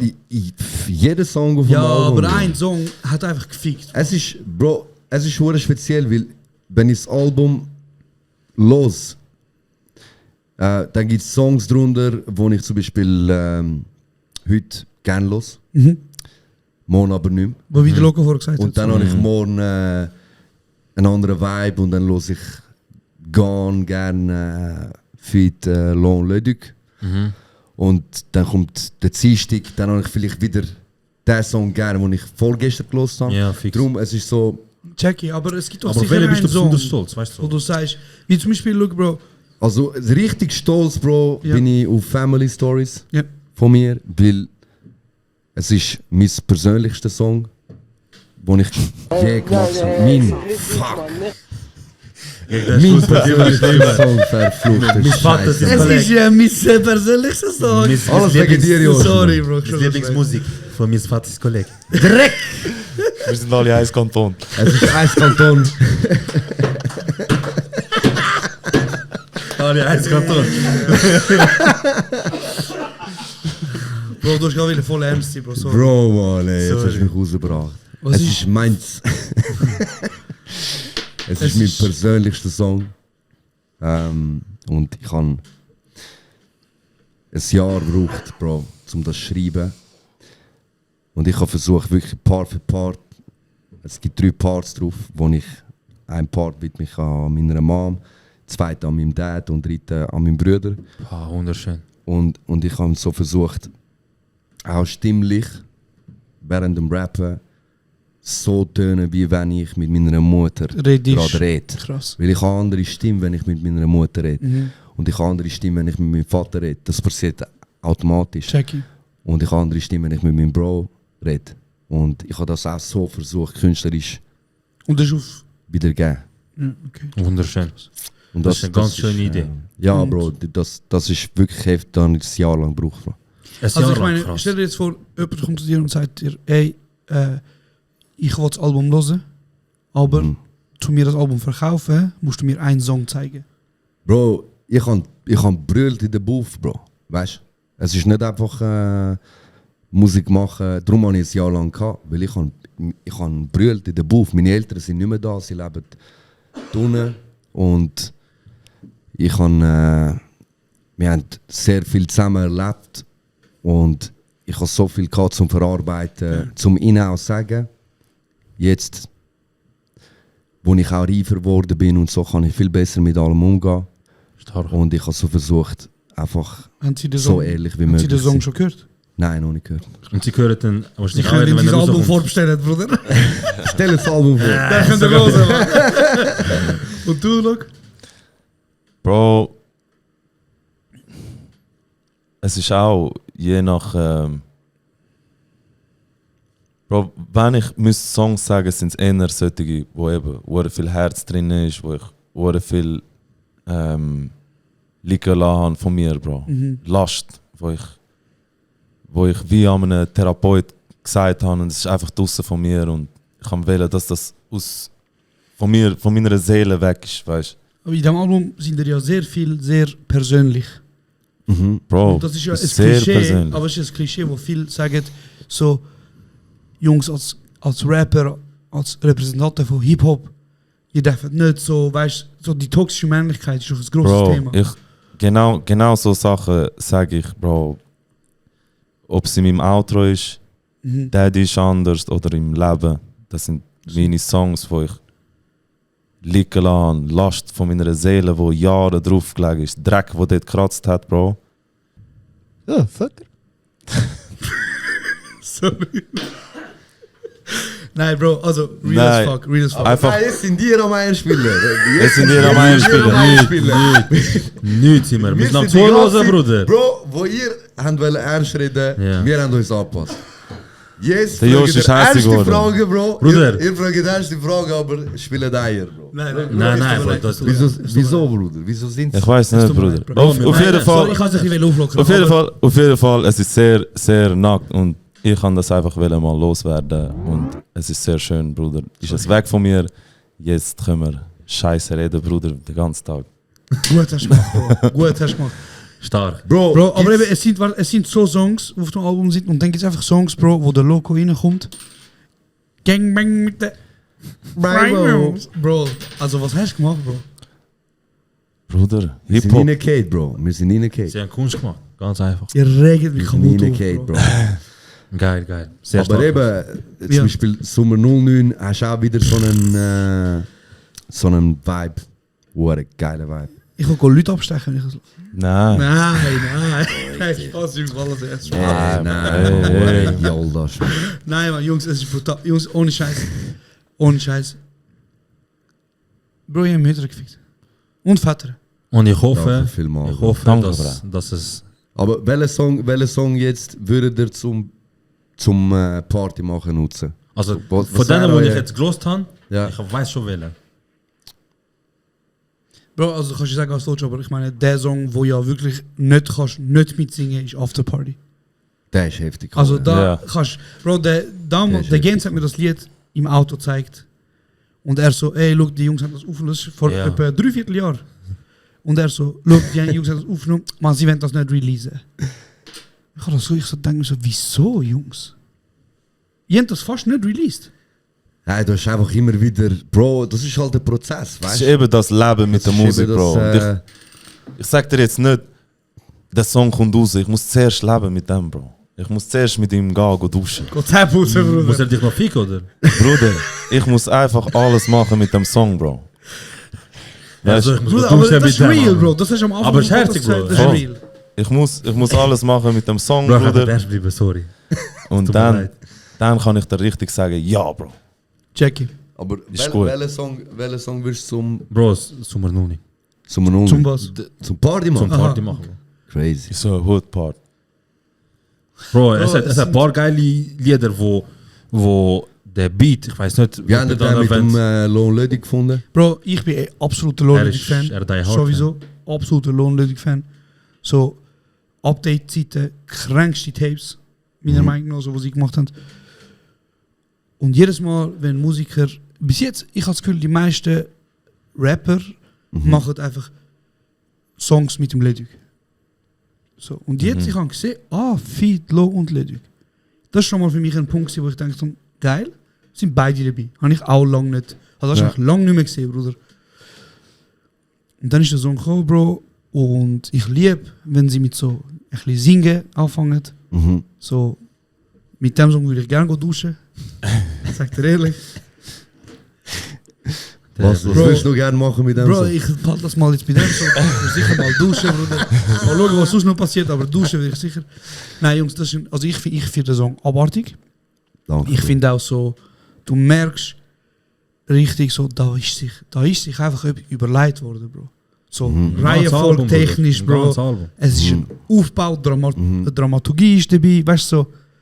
Baba, Bro, mich haben die kaputt gecatcht. Merci, Bruder. Schön, Bro. Ich habe mir schon am Anfang gesagt, ihr habt mir ein Album geschickt, bevor ich gelost habe, ich habe gedacht, krass, ich muss den Jungs sagen, es ist ein brutales Album, weil, Bro, ihr sind Homies, weißt du, ich bin parat zum Lügen für die Jungs, Bro. Ey, Bro, aber so fährt das alles an, Bro. Ich bin parat zum Lügen, Bro. Hätte ich gelost, hätte ich gehört, ich hätte gesagt, Jungs, das ist das kränkste Album. Bro, aber okay. ich habe mich überzogen, Bro. Das ist, Bro, bitte in Zukunft immer ehrlich sein, Bro. Ich bin ehrlich, aber das die ist ja genau das Problem, Bruder. Dass die Leute nicht sagen, ey, Kollege, hör auf. Ja, Bruder, du machst Kunst, weißt du, was ich meine? Ja, du machst Kunst, Bro. Aber weißt du, wieso ist das so schlimm, in der Schweiz ehrlich zu sein?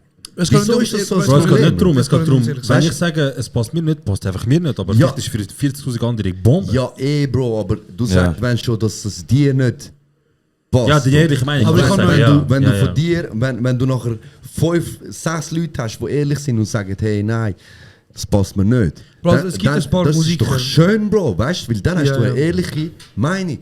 Bro. Aber sonst hast du immer einen falschen Faden, Bro, wo einfach, es ist nicht richtig, Bro. Jackie. Weil die Leute einfach, nein, weil du bist mein Homie, ich will es nicht Nein, Bro, versauen. aber ich meine, ich habe noch gesagt, das es ist gut, gibt- das ist gut. ich Du habe noch sagst ja auch gesagt. nicht in der Bäckerei, Bro, wenn du das Brot bekommst, nein, es ist gut, weil er dir Brot macht. mich schon, Bro. Ich jetzt.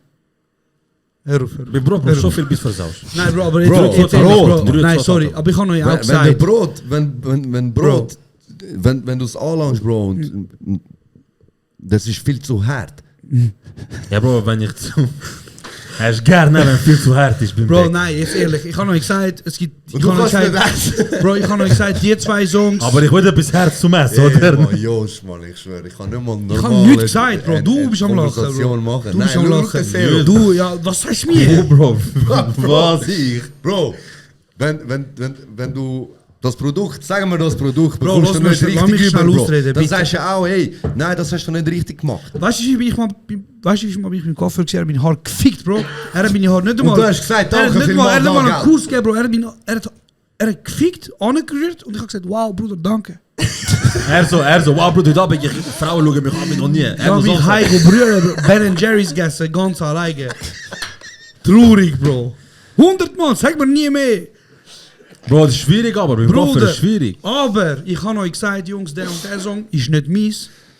Ja, voll, das ist ja schön. Das Der ist auch Song, schön, Bro. Der muss Song, es den ihr sein, Bro. geklaut habt von Bad...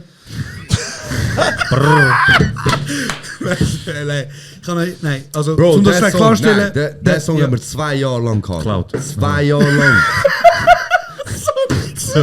2 Jahre lang. Bro, und wir haben den nicht released. Dann kommt der Bad Bunny mit dem Trailer und gleichen Sample genommen. Wie hat auch der Bad Bunny vor euch geklaut, man? Bro, Der nur der Song, Bro. ich Sag kann dir mir jetzt, was er machen. den Bro, er hat Podcast, sag einfach dir mir den jetzt. Song killt. Er hat den Song Er hat killt. den- Weil Bro, er hat ihn Monaco gefickt. ist ein riesen Hit geworden. Bro, er hat ihn gefickt, er hat ihn Stirnkuss gegeben und gesagt, Baby, schlaf. Ja, Keine das, wirklich genau nicht. das hat er gemacht. Bro, hätte er den Song nicht gebracht, Bro, ich habe euch schon gesagt, hätte ich dir den Song 2 Wochen vor ihm rausgebracht, ich hätte allen auf Instagram gesagt, Bad Bunny, der Missgeburt, du hast von mir geklaut. Das war meine Idee. Sag die Kamera, los ist der Podcast. Sag ihm. Sag ihm auf Bunny, Spanisch, du sag ihm Mute, auf Spanisch. Sag ihm auf Spanisch, du. Bruder. Sag ihm, wer bist du, du? Sag ihm, geil de la Boca. Weimer, du bist, man. Karibisch, Maribisch, Sag ihm, geil de la Boca, man. Sag ihm auf Spanisch, Bruder. Sag ihm Ich sag gar Cognazo. nicht, Bruder. Ich finde ihn Sag super. Drum, Wegen vielleicht Feature eines Tages möglich. Und wenn er das Bro. sieht. Musst gross denken, weißt du. Sag ihm, du Wurst. Sag ihm, Nein, Bro, Bad ey, Bunny, Bro. Bro, ich habe mich weißt du aufgeregt, als ich es gesehen habe. Bro, aber warte, also, tun wir das schnell. Also, Und nachher habe die ich habe es ich gepostet. gepostet, nachher habe ich die Story gepostet. Da hat ihn markiert, der Bad Bunny. Habe ich den Bad Bunny markiert, Bro, und ich geschrieben, Why are you? Ja, so, Hast du nicht geschrieben, oh, Bruder, sie hat die Pillen an. Beilen Dages. Nein, Bro, Aber, es können wir hat noch mich mal- richtig Können angeschissen, wir ohne noch mal Scheiß. schnell, warte schnell. Weil ich habe gewusst, der Song ist tot. Weißt du, das ist tot, Bro, er hat ihn getötet. Aber easy, Bro. Aber warte schnell, nochmal zum Klarstellen. Also, ihr macht einen Song vor 2 Jahren. Ihr Ja. nehmt den Sample. Ja, Ihr rappt über den Sample. ist ein französisches Sample. Ein französisches Sample. Ihr macht Musik drauf. Dann sagt er, warte jetzt. Ich wollte ihn noch nicht rausbringen, er muss richtig kicken. Dann wartet er, Bro. Dann entscheidet er euch mit ihm auf das Album. Ja, Und dann kommt der Bad Bunny, der Nuttensohn. ja. Sorry, Logo. Bruder, so Schöne Brüder, Bruder. Keine Ahnung, Bro. Und dann kommt er und... Weißt du, dann, wer Bro, extra warte. Jeder postet das Lied. Drin, du machst Handy auf. Du siehst, Bad Bunny neues Lied, du kannst den Beat. Ist fertig. Handy Ich weiß, wer Fertig, gesnitcht hat. Bro. Ich weiß, wer gesnitcht Handy hat, Bruder. abstellen und... Ich weiß, wer Ist gesnitcht hat. fertig, Bro. Ich sage, es ist der Knäcke, wo Ich sage, es ist sein Bruder oder sein Onkel, das ist Cousin aus der Dominikanische Republik, Bruder. Wenn er ihn hört im Studio, er so, wir rappen, dann hört er im Hintergrund, er so, oh, warte. Er so, Oh ja, Bad Bad Bunny, Bunny. Oh ja, Bad Bunny. Ich hab das noch nicht erlebt. Escúchame, Bad Bro, Bunny. keine Nein, Ahnung, wie niemals. das... Sie hätten ihm niemals gegeben. Bro, er hat Sie hätten sich ihm sicher... El Alpha gegeben, Bruder. Bro, aber nee. Bro, schau, das geht jetzt weiter, Bro. Das geht weiter. Nachher schauen wir, wie ist der Titel vom Album? Wie ist? Sektion Suri. Sektion Suri. Sektion Suri. Okay. Ja, Sektion Suri. Nein, sorry, sag. Wie ist der Titel vom Album? Niemand weiß, was morgen passiert. So. Nein. Schweizerdeutsch. Schweizerdeutsch. Bro, da kannst du doch jetzt so sagen, die Cousin, die Snitch, Bruder. Und unser Album, am Ende wird alles gut. Bro, kannst du mir jetzt nicht sagen, dass er Bro. nicht snitcht hat? Danke mal schauen, Bro, wie viele Songs? Wie viel? 22 Songs. Hey Bruder, er hat gesnitcht. Glaub mir, er hat dich gefickt. Glaub mir, die Verwandte hat dich in den Knast gefickt. Glaub Bro. mir. Er hat dich gefickt, Bad Bunny Bruder. war meine Idee. Bro, man. Glaub mir, er hat so Record Ich bin gemacht, während er schockiert. telefoniert hat. Und er so, wenn ich etwas da in deinem Hintergrund höre, ich gebe weiter für Cash. Und dann, Bro, haben wir eine Idee gehabt, Album-Announcement Ja. mit Im letzten Fotografen. und er macht auch. Und er macht Trailer auch mit Fotografen. Hey, Und wir sagen, hör auf. Jetzt ist langsam. Bro. So, hey, langsam hör auf. Bro, wir haben es nicht mehr gecheckt, Bro. Oi, Babe. Wir haben es nicht mehr gecheckt, Bro. Langsam ist, Schwör, Bro, es- langsam ist kritisch, Bruder. Langsam Bro, es ist komisch, Bro. Bro, Aber auf jeden Fall, wie das schlussendlich, Universum hat wollen, Okay, am was würde Ende, er am machen? Ende wird alles am gut, Ende wird Bro. alles gut, Bro. Universum entscheidet, was Okay. willst du machen. Was ist, wenn ihr jetzt ein nächstes Album rausbringt und nochmal Bad Bunny hat 1, 2 vieles Ich geh auf Puerto Rico. Der ist aber, ich bin zuerst Domme Republik an, Bruder. Sein Verwandter Du musst- snitchen. Und der Bro, Bruder, ich sehe das doch, Bruder. Okay. Wie hat er denn können zu uns kommen? Ist er auf Puerto Rico? Also, Jungs, wir kommen langsam zum Ende. Yes. Am Ende wird alles gut. Am Ende ist alles gut. Aber ich wollte noch gerne so 2, 3 Songs, Bro, wie die gierigen Hunde, alle am Schauen. Neben uns ist Hey, gerade Pizza beruhig voll. dich. Alle am Schauen. Jungs, Nur du bist am Schauen gewesen, wir haben Bro. noch 2, 3 Community-Fragen, wo ich gerne drauf eingehen. Hey Almin, kannst du bitte Pizza weg? Er kann sich nicht mehr konzentrieren. Bitte. Bitte. Er hat Pizza weg, Bro. Ist alles gut. Sag noch mal etwas, Bruder. Sag. Das bist du am überlegen. Kannst dich eben voll. Bruder, wow. Ja, man, vergiss ich, Bruder. Nein, los jetzt zu. Bist du schon Bro. überlegen gewesen? Ich habe mich gefragt, was jetzt als Antwort kommt, aber... Nichts Los ist jetzt, gekommen, hast du Bro. gesehen? Er hat einfach leise gemacht. Hi Jungs, also danke euch vielmals fürs Zuhören. Nein, also jetzt ehrlich. Wer ist Selina? Selena Gomez? Bruder, Also verarschst du mich gerade oder bist du... Nein, ich verarsche dich gerade. Bruder, also entweder ihr redet mit uns oder das Bro. nächste Album von Bad Bunny ist... Bro. Ja. Ja, eben, Nein, drum, erklär das das ist, mal weil wir bitte. zu viel im Podcast Ja, Sachen eben, verraten. genau. Nachher schaut der Bad Bunny kurz und bündig und nachher macht er alles gleich. Und dann macht er auch Selina Kalogai. Macht Druck ein und noch einmal irgendetwas. Die Hurensohn. Das ist ein guter. Bro, Nein, erklär das schnell, bitte. Bro, es gibt, ich habe schon gesehen, viele Leute haben vieles geredet über Selina. Darum, ich enthalte mich dem Thema eigentlich mega gern. Aber Weil sie Selina- sind... Selina ist ein Mythos, Bruder. Aber darf ich So, schnell etwas... jetzt wisst ihr das. Okay, aber darf ich schnell etwas fragen? Die Stimme, die sagt, Selina, am Selina nicht da, die tönt sehr ähnlich wie eine gewisse... Ich hoffe, ich sage nicht falsch, aber wie eine gewisse substanzabhängige Frau. Die... Was? What? Nein? Nein? Was? Bro, es gibt so eine Frau in Zürich, die immer rumläuft und sagt, Papi 5 Franken. Wow. Nein, ich habe Bro, immer den. Bro, die ist im Fall Nein, die gestorben, ist gestorben, Bruder. Bro. Hör Die ist auf. eine Legende, Bro, von Langstrasse, Bro. Hör auf, so etwas Beleidigst meine sagen, Bro. Mutter, Baby. Ja, genau sie. Aber es ist schon ein bisschen wie sie. Bro, nein, wie kannst du so über Tote Nein, reden, Bro. Bruder? Du hast wirklich Hobson gelost. Wieso magst du klatschen? Wieso verkehrst du mir in den Rücken? Aber Bro, ich sag dir die ganze Zeit, Bruder. Er sagt, sagt Mutter für jemand anderen. Er ist Ey, auf dir so umgehen, Bro. du siehst, ich sehe es sogar. Ja, Bro, Er sagt, das mach so, Bro, die Bruder. haben ja. mit Leuten. Was soll er dir? Soll Okay, fair. dir heißt Blasen oder was? Aber was hast du jetzt... Du hast jetzt im Ernst gesagt, dass der Tag, der Selina-Tag, sie, wo der aufgenommen hat, Ja. ähnlich tönt wie sie. Bitzli, Bro. Bro, Voll reingeschissen, Bro. Sehen Sie das nicht? Bruder, Nein, hast das ist ein riesen Reinschiss. das ist, als hättest du die Substanzen zu dir genommen. Ja. Ich weiß nicht, wie du auf so etwas kommst. Ich Das hab tönt gedacht- gar doch, nicht. das tönt doch Ja, wie- voll Ja, auch das Nein, Lachen nein. und so. sympathisch, Bruder. Das ist doch voll Ja, sympathisch. die sind auch Arschloch. sympathisch, Bruder. Hä? Die sind auch sympathisch. Weißt du überhaupt, was... Bro. Weißt du überhaupt, was sie sagt? Am Sell nicht da. Ich verkaufe es. Schön, das Yes. ist gut. Ich hätte dann gefragt, wieso, ob ich das aus Selina, wo das sagt, aber dann, er hat voll... Nein, ist nicht Selina, wo das sagt. Es ist einfach. Oh, Oh, Disco. Hey. Strobo. Disco, Okay, Party.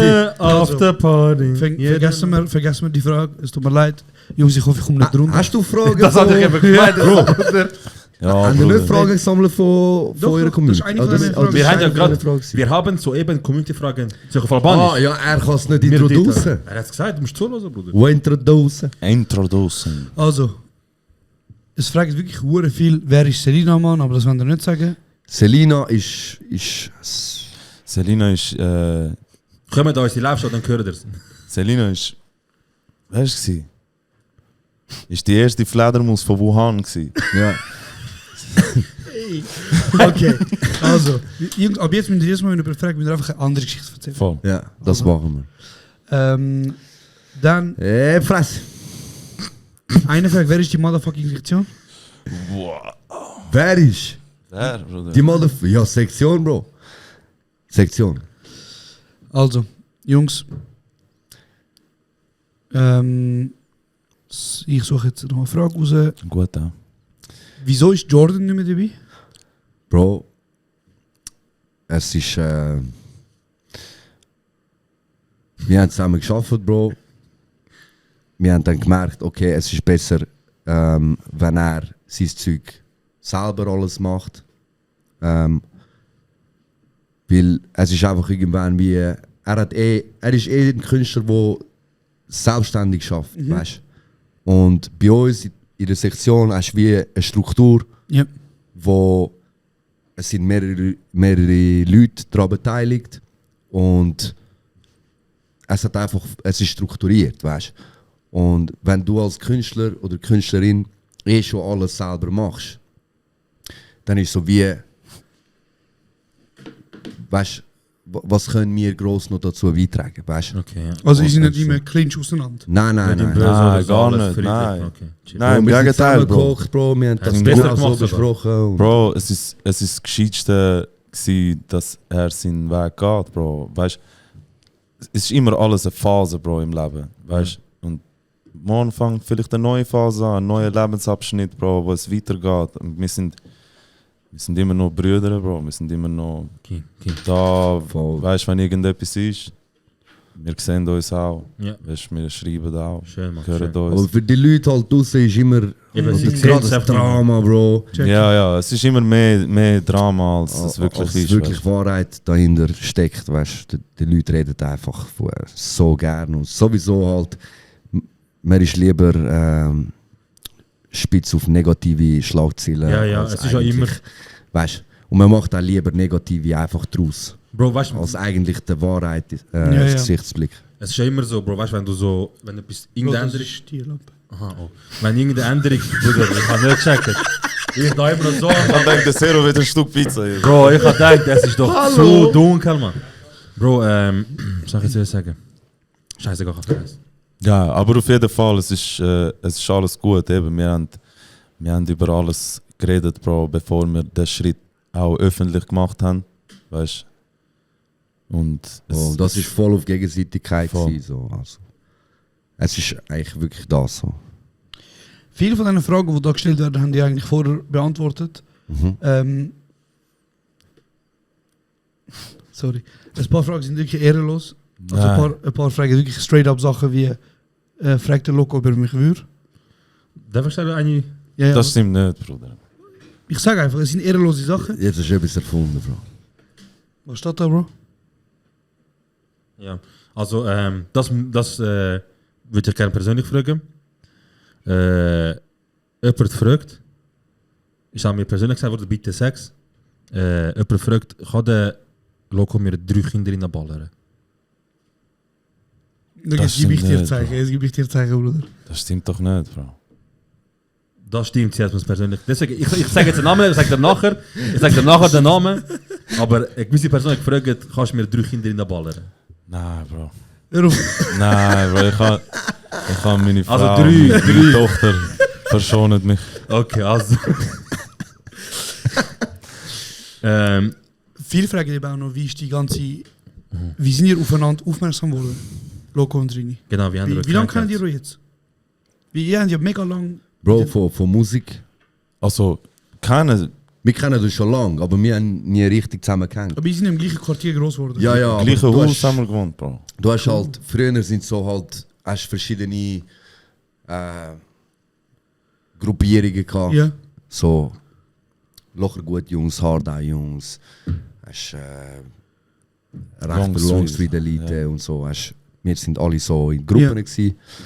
Und man hat sich schon gekannt, aber wir haben nie zusammen gehängt so. Und dann irgendwann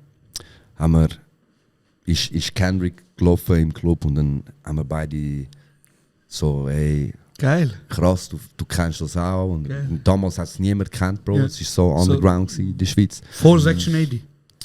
Nein, gerade wo Good Kid, Mad City rausgekommen ist. Ah.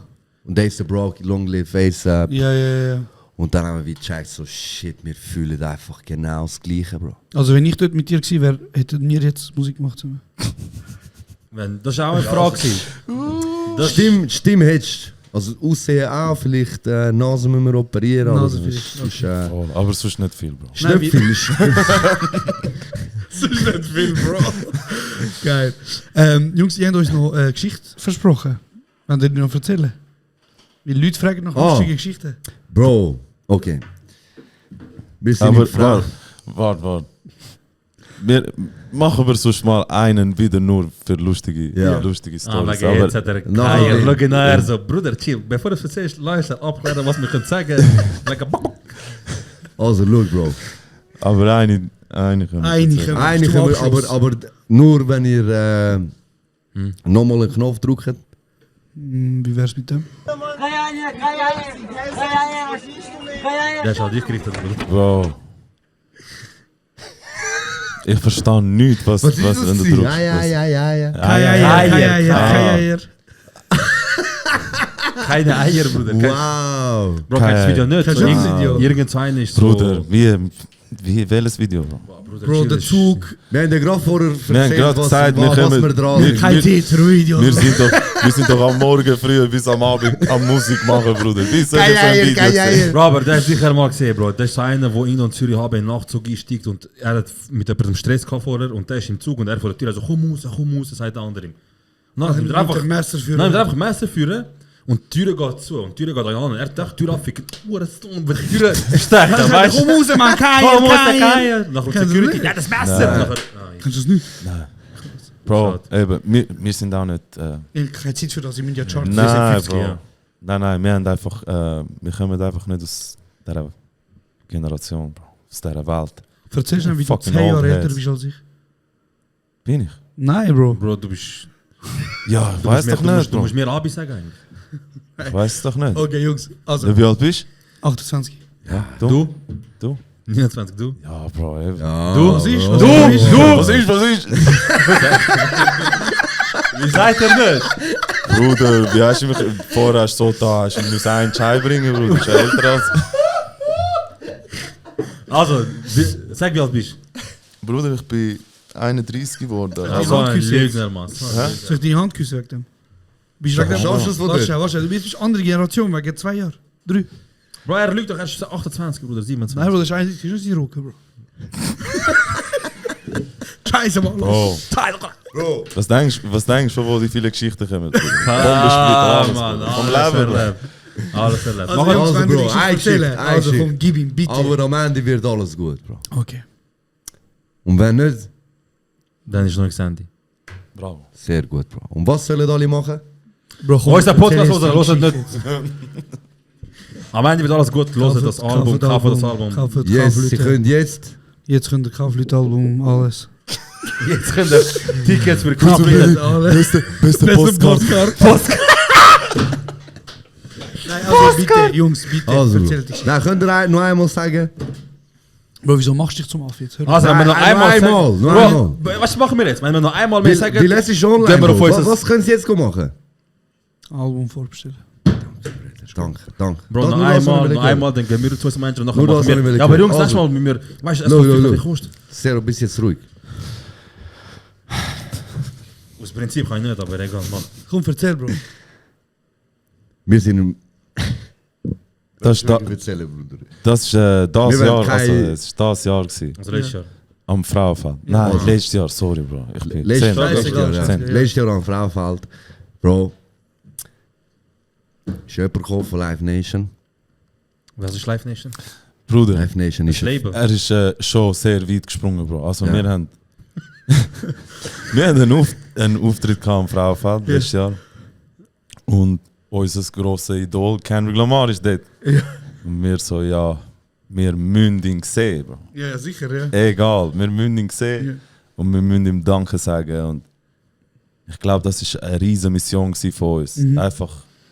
das schaffen. Egal, Check. kostet es, was es wollen. Und wir sind am Hängen gewesen, Bro. Und dann kommt er, kommt zu mir, sagt, ich bin hinter Backstage beim Kendrick. Vielleicht kann ich etwas machen. Ich melde mich. Irgend so ein Typ. Also Von einer von Live Live Nation, okay. Und Live Nation Ich will ist jetzt nicht was? sagen, wer. Ja, ja, aber Live Nation ist was? Das Bro, Label, oder? denen gehört Frauenfeld. Okay, ja. Und Wir wissen, die anderen wissen nicht. nachher sind wir am Warten gewesen, hinten, Bro. Ja. Wir warten. Kein Anruf, Bro. Nichts. Und die sind im Backstage. Wir sind im Backstage. Und es gibt noch einen zweiten Backstage Es quasi. gibt noch, Für Main Acts, Für Main sozusagen, hast du nochmal ein... die sind nochmal nochmal separat. Backstage, Ja, ja. Da bin ich noch nicht reingekommen. Ja. Aber ich Irgendwann. Das wird auch Irgendwann. schwierig dort. Außer du bist eine Frau und hast spreizst deine Beine. Also dann komm, vielleicht. jetzt erzähl.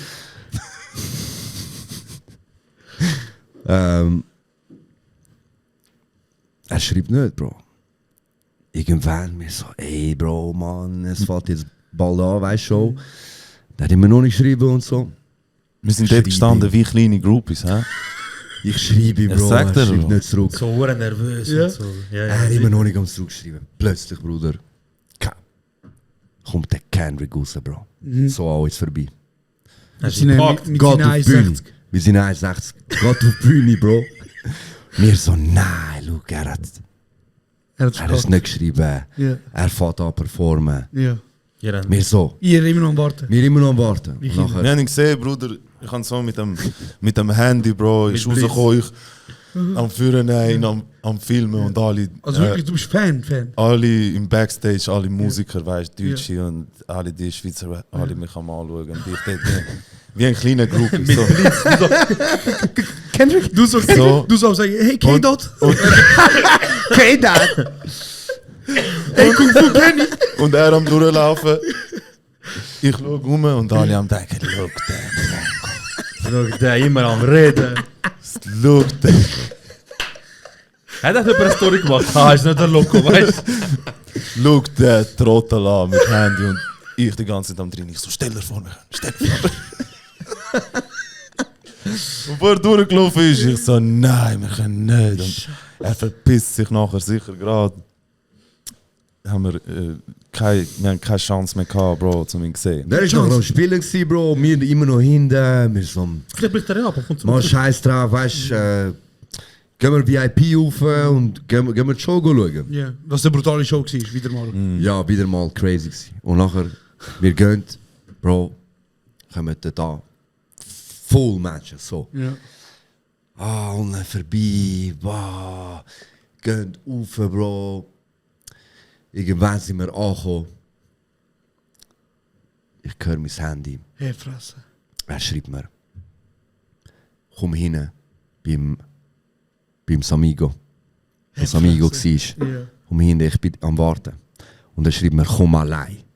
Ohne dir? Ohne Loco. Ja, ohne Loco. Ohne Loco. Bro, Also du hast... Bro. Verzeihst du weiter, hast gesnitcht. Bro. Scheiße, mal Loco. Ich kann nicht, weißt du? Oh mein Gott, das hast du dir selber gesagt? Ja. Ich kann nicht. Ich hätte gesagt, Bro, ich muss auf WC. Bro, nachher habe ich ihm gesagt, Bro, gehen wir, er ist auf uns am Warten. Du bist ein Ehrenmann, Bro. Bro, warte, das kommt erst noch. Ich habe ihm nicht gesagt, dass wir das Zweite kommen. Ja. Alle am Wegschupfen, Bro. Am Du so, Rennen. K-Dot. Am Rennen. Sag, hey, Loco Drini. Piss dich. Wir müssen Kendrick Lamar sehen. Und ich nicht am... Und er mir auch sagen, ja, er hat geschrieben allein. Und ich dort, ja, er schafft es sicher irgendwie. Ich so, ich muss auch. Bro, wir rennen. Ja. Alle Menschen am Wegschupfen, Bro. Fub, Frau, Mann, egal. Kinder, alles, egal. Wir kommen da, er dort am Warten, wie ein Peilnone mit Champagner, alles. Er allein dort. Ja. Allein in der Lounge, Bruder, mit Moe, alles. Er sieht uns. Ich so, ich kann nicht allein. Ich so, wir sind Zu zweit. Wir sind wie eins, Ja, weißt? ja. Real. Er so, aber ich habe nur eins. Nur eins was. Bändeli. Die sind so nummeriert gewesen, Bruder, weißt du? Also richtig. Also den kannst du nicht hassen. Nein, Der keine kannst du Chance. niemals. Der ist vom Kendrick selber gewesen. Von seiner Crew, Bro. Krass. Bro, sagt er das? Und dann? Nachher ich so, da, habe ich am Low gegeben, Bro. Hey, Fresse. Ich schwör. Habe ich am Low gegeben. Ich Du so, bist der geh größte du. Kendrick-Fan. Ich so, geh und du zuerst Nein, rein. Bro. Einfach so, Bro. Ja. Ja, ich habe mich einfach in dem Moment so gefühlt, weil er mir geschrieben hat, komm allein und alles. Ja, ja. Ich so, geh und du, Bro. Und dann? Ich gebe ihm. Er sagt, Ich nehme ihr das erste Kind habt es nicht drin. von uns bekommen. Ihr habt das... Ja, ihr habt das. ihr seid von... Ihr tut einfach so, als wäre der... Von Live Nation. Als wäre der von Live Nation. Ja. Und selbstbewusst, Ja, ja. man darf nichts anmerken lassen, oder? Ja. Easy. Wir gehen, Bro, hinten. Ich gebe ihm, ich sage ihm, Bro, wenn du es aufgeschafft hast, Ja. Rühr musst du runter. runter, ja. Ja, ja. Und dann komme ich auf. Ja. Gauner. Bro, er geht. Er ist reingegangen, er Bro. kann kein drin. Hast du Bro, nicht zuerst den ich bin- Kendrick gesagt? Er war am Auftreten. Gewesen. Und unten beim Backstage zu der Bühne, die ist zuerst ein Securitas. Ich okay mit dem Bändel und ich habe ihn extra angetan, sodass ich ihn wieder wegnehmen kann. Ja, ja. Ich gehe beim ersten durch, zweiten durch, dritten durch. Es ist 3 voll. Kontrollen hast. Bro, Voll als Security Security Gold als- Schütze, Mann. Bro, habe ich es geschafft, rauf. Ja. Schon logisch, Nachher- dass 200'000 haben. Nachher stehe ich einfach auf der Bühne und der Kendrick vor mir. Und er hatte alles so Tänzer gehabt, die so ausgesehen wie er. Ja, ja, ja. Bro, Nou, dus- einfach 10 Leute mich am anschauen. Alle wie er haben es ausgesehen. Und du nicht am checken, wer ist jetzt. Und ich so, hä? Hey, du warst auch auf der Bühne gewesen? Und nachher kommt die Tourmanagerin von Ja. Kendrick. Sie so, who are you? Mit dem iPad, who are you? Ich so, I'm from Live Nation. Und so am Stehen. Besser, Bro. Direkt, I'm from Live Nation. Selbstsicher. Wie er gesagt hat. Ja, ja. So, okay, ich stehe dort an, weißt ich kann das Bändchen, ich darf ja da rauf, weißt Ja, ja. Dort am Stehen so. Nachher hat es nicht mehr gesehen. Nachher kommen zwei Typen. Einer so auch ein kleiner, dünner Der hättest du können knocken. und hinten ein grosser Schwarzer. Ja. Jordan. Und der kleine, dünne zu mir, who are you? Who are you? Und ich so, hey, I'm from Live Nation. Langt er mich da an? Ja. Und ich im Song, I'm from Live Nation. Und Bruder, wo ich ihm so Ja. weggerissen habe, Ja. Bruder, hat er mir irgendeinen Griff gemacht, Bro, ich check's bis heute noch nicht. Und hat mich dort bei der Bühne, Bro, auf so eine Kiste drauf da. Und dort habe ich gemerkt, Bruder, der ist von einem Geheimdienst oder so, Bro. Irgendein Scheiß, Bruder. Bruder, ich dort nicht mehr können atmen, nichts. Er da, warte. Du so, you know, jeden Morgen wie aufstehen, you know? Er ist so, I'm from Live Nation. I'm from Live Bro, Nation. dort, nachher habe ich erst gecheckt, der Kleine ist ein riesen Motherfucker. Bro, und dich und am CIA oder so, Bro. Ich so, nein. Und ich habe gemerkt, sie schiessen mich nicht raus, sondern sie heben mich richtig fest. Wieso? Kommen mehr Leute. Hast du nicht gesagt, dass du Who von... are you? Warte, Ich so, hey, Hast du hey. nicht gesagt, dass du von Live Ja, ja. bist? Er ist so, 10 Leute. I'm from Live Nation. Und die so, no. Ich so am zeigen Bändchen, no, this fake. Fuck, am nein. No, this fake. Haben sie mich dort so in eine Ecke da, Bro. Und ich so, nein. Und wir haben einen Tag später Auftritt selber dort gehabt. Bro, schockiert, weil ich nicht gecheckt, was der andere mir für einen Griff gemacht hat.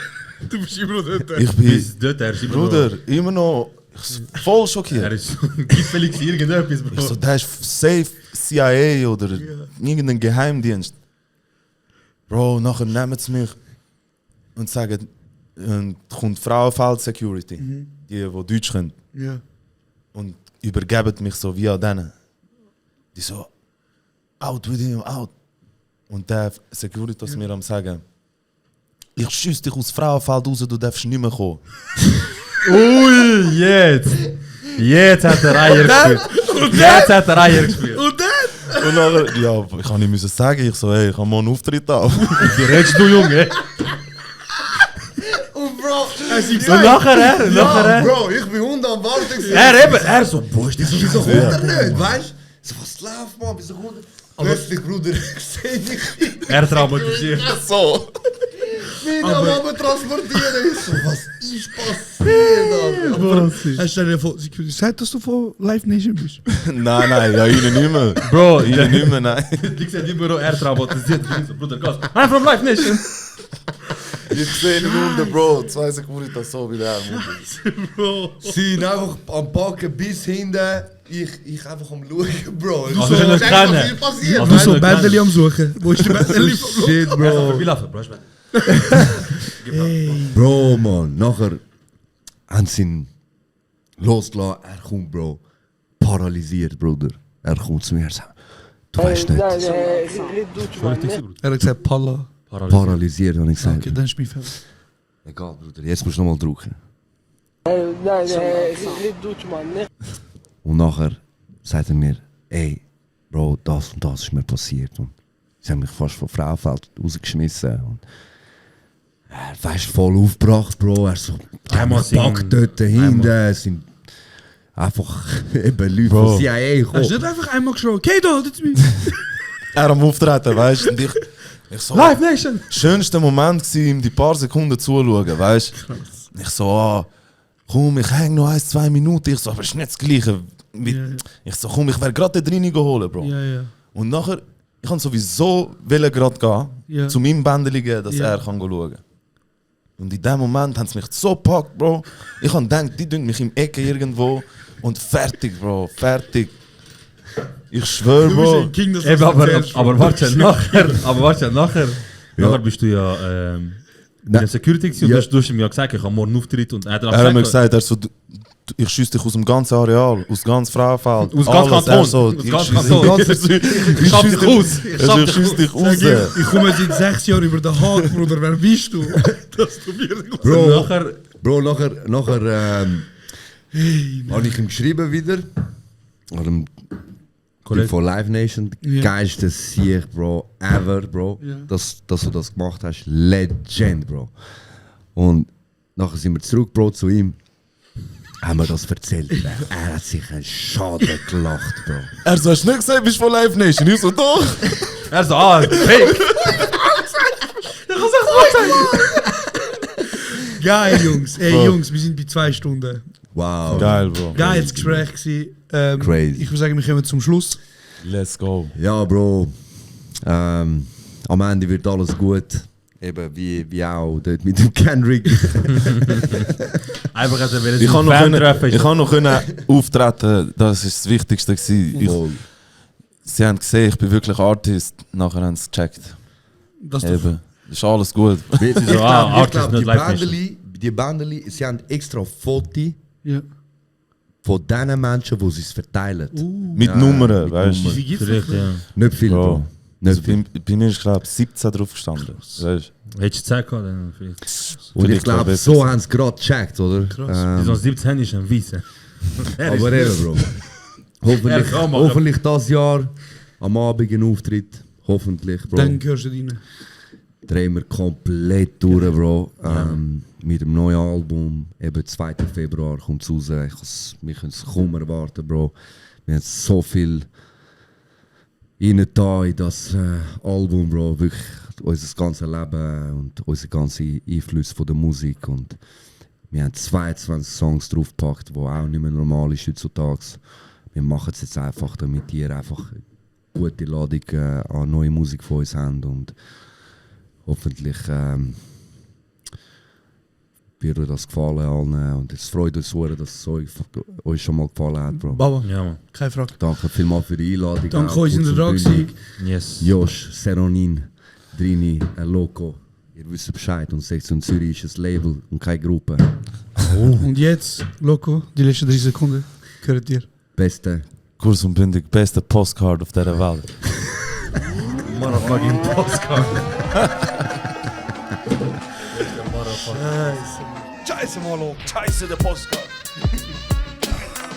Wo ist die Pizza, Bra?